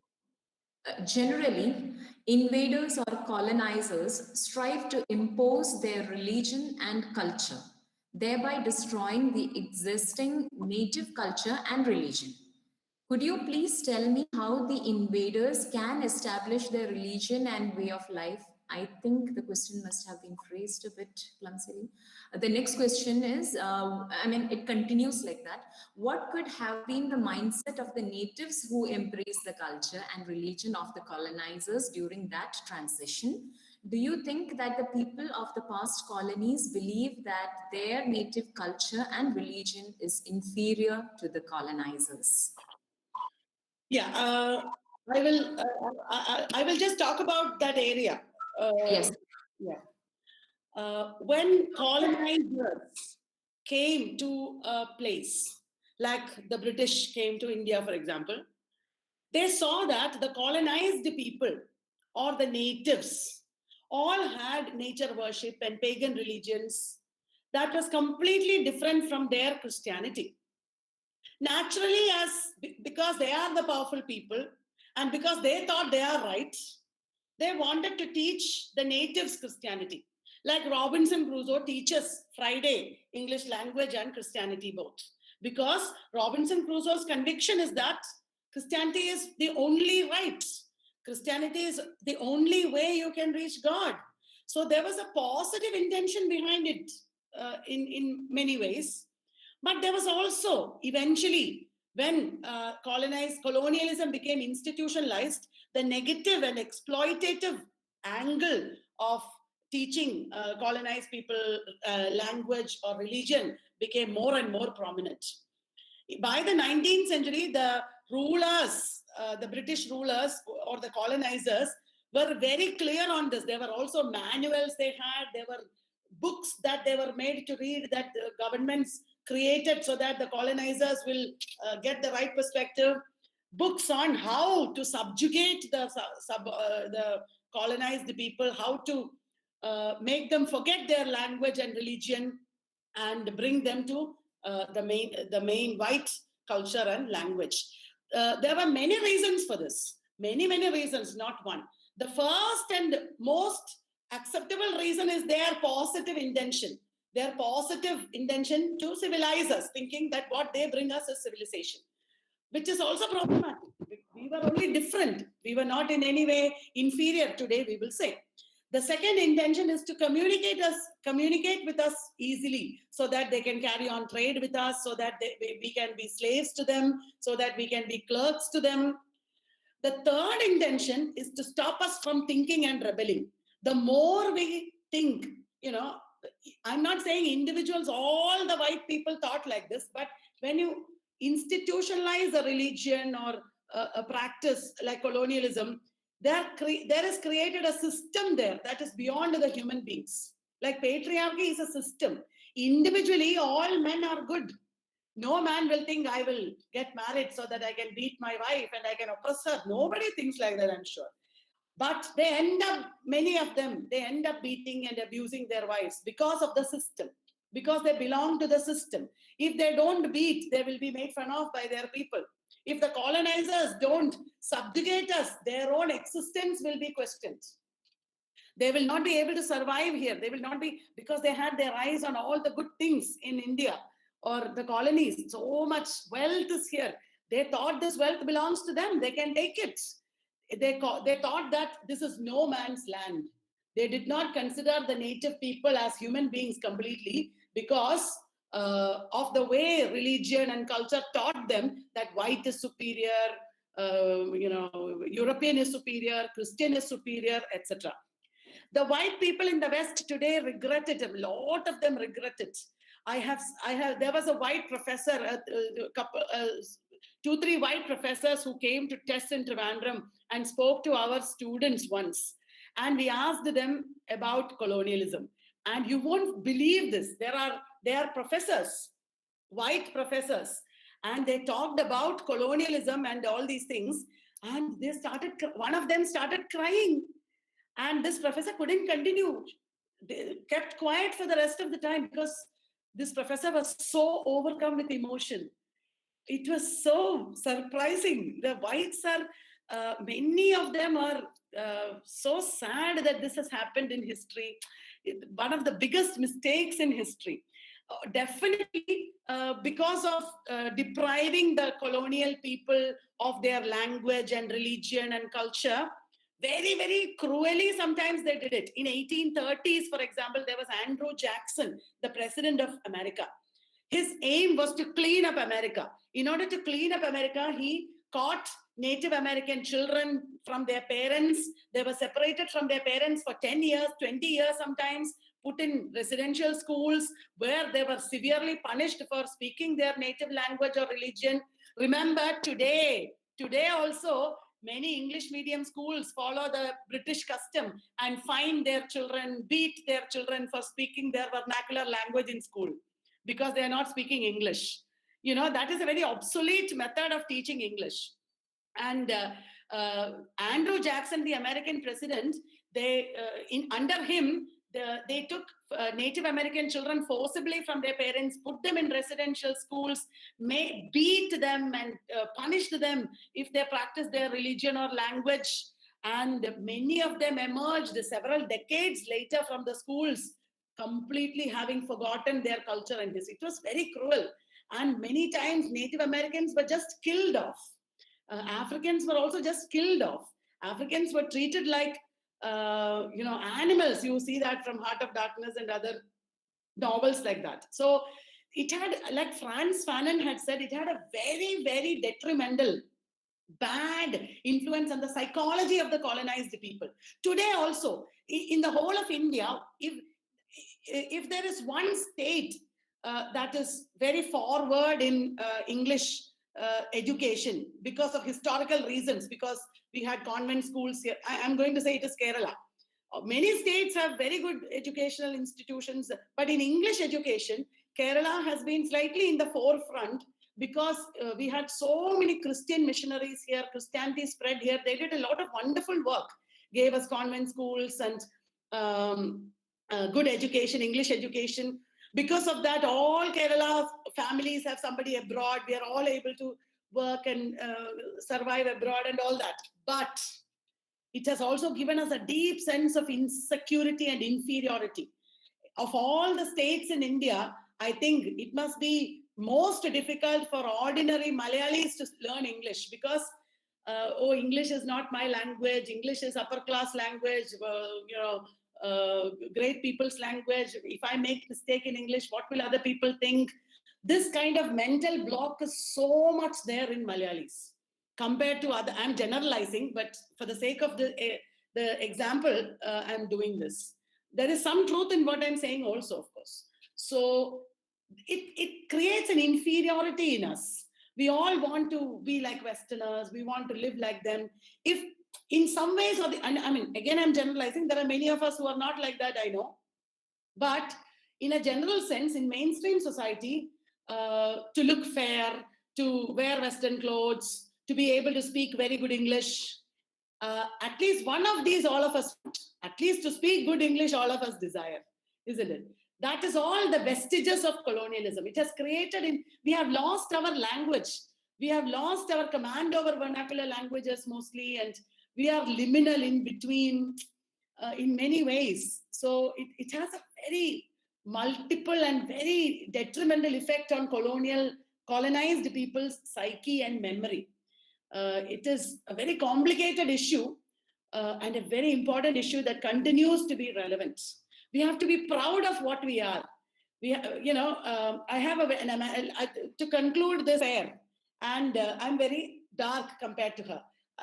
I normally don't care about my complexion, but when I go to visit Grace, I become aware of all the dark spots on my body and my darkness, even though it doesn't matter. In the subconscious mind, it matters. And one day, Grace told me, I love your complexion, Kalyani. It is so much like milk chocolate. This color is so beautiful, she said. And I felt so happy. And I thought, why am I feeling happy? It is because in me there is an inferiority. In me there is an inferiority despite all the claims that I make. And I felt very happy. And then I realized that sometimes what we think is ugly is beautiful to other people. So we have to overcome these thoughts. We have to stop using fairness creams and stop wanting to be fair. We have to, we don't want to look like them, the powerful people, the power wielders. We should be happy being what we are and cultivate our skills and strengths rather than cry about what we are not. Because it is because of colonial history that we have this internalized inferiority, I think. Thank you, ma'am. That was a wonderful anecdote actually about how this insecurity is so ingrained even in our minds, where we, engage with these sorts of theories on a daily basis. Ma'am, could we just take one more question before we end the session, ma'am? I don't mind. Okay, your enthusiasm is unparalleled. Touchwood. The question is from Sandeep Thorat. He would. Do you think that COVID-19 has diverse impact on the culture? Please throw light on it. Definitely. Definitely. COVID-19 has completely changed us. It is not because of the pandemic, but because of its consequences. First and foremost, we have become more and more dependent on online life, on virtual life, on electronic media. I even think that there should be some uncanny relationship between the pandemic and the coming of 5G, etc. That is one direct impact. Secondly, the nature of our relationships has changed. The nature of our life has changed. We have automatically become more homebound, and there are so many families, especially in Kerala, because of work pressure. They were depending on restaurants and outside food, and they did not have time, including myself, to do their own cooking. After so many years, I should say, I did not eat from restaurants all the time. There was somebody to cook for me, but I have become more self-sufficient when it comes to cooking and household chores. The nature of my life has completely changed. I'm sure it is so for everyone. The nature of professions have changed. The choices of our education have changed. My son is now looking forward to his higher education. And what he would have studied before the pandemic is not what he will study after the pandemic. I'm sure our literature is changing, our media is changing, our politics is changing. I don't think there will be any part of human life that will not be in some way affected by this experience, because it is a jolting reminder of our mortality. And even though all of us will not, many of us will turn to a better lifestyle. And even though during the lockdown we were having sedentary habits, many people are thinking of health more. I know many people in my family, my friends, who are thinking, oh my God, I should be walking, I should eat less, I should take care of my health now, because the fear, the reality of mortality, especially if somebody has died of COVID, it will be completely different for you. If there has been deaths in your locality, people have died, etc., then it is going to be a really impact. It has a lot of positive effects. Then the negative effects. COVID, digital media, etc., is going to benefit the upper classes, but the lower class people are going to be seriously affected, because all over the world there is economic meltdown, and so many underprivileged people, lower class people, they are silently going out of the picture. I'm sure it is very pathetic. It is very it's very upsetting to think of how the migrant workers and so many people who depended on their daily wages, how they will survive, many of them are starving already. And the divide between the rich and the poor, the haves and the have-nots, the powerful and the powerless has terribly increased these days. It will be very difficult for many people to find jobs now. Many people have lost their jobs, and I don't know what. It's a very frightening future if you think of that. The economics, the economic impact of it, and the cultural, the social impact of it in that sense. Of course, there will be 100 other ways in which also the pandemic affects us. All this is part of cultural studies. The ways in which anything affects our lives, whether you drink tap water or well water or bottled mineral water, starting from that, everything we do is interconnected with larger socio-political, events, with ideologies, sometimes with the pandemic, and so on and so forth. So it has completely impacted upon us in multifarious ways. Thank you, ma'am. Right. The pandemic has affected all spheres of life and practice, and most certainly, of course, cultural studies, by virtue of what it is in relation to life and lived experience, certainly is affected by the pandemic. So I would not like to hold our speaker any more time, because we are not even able to provide refreshment because she's No problem. there.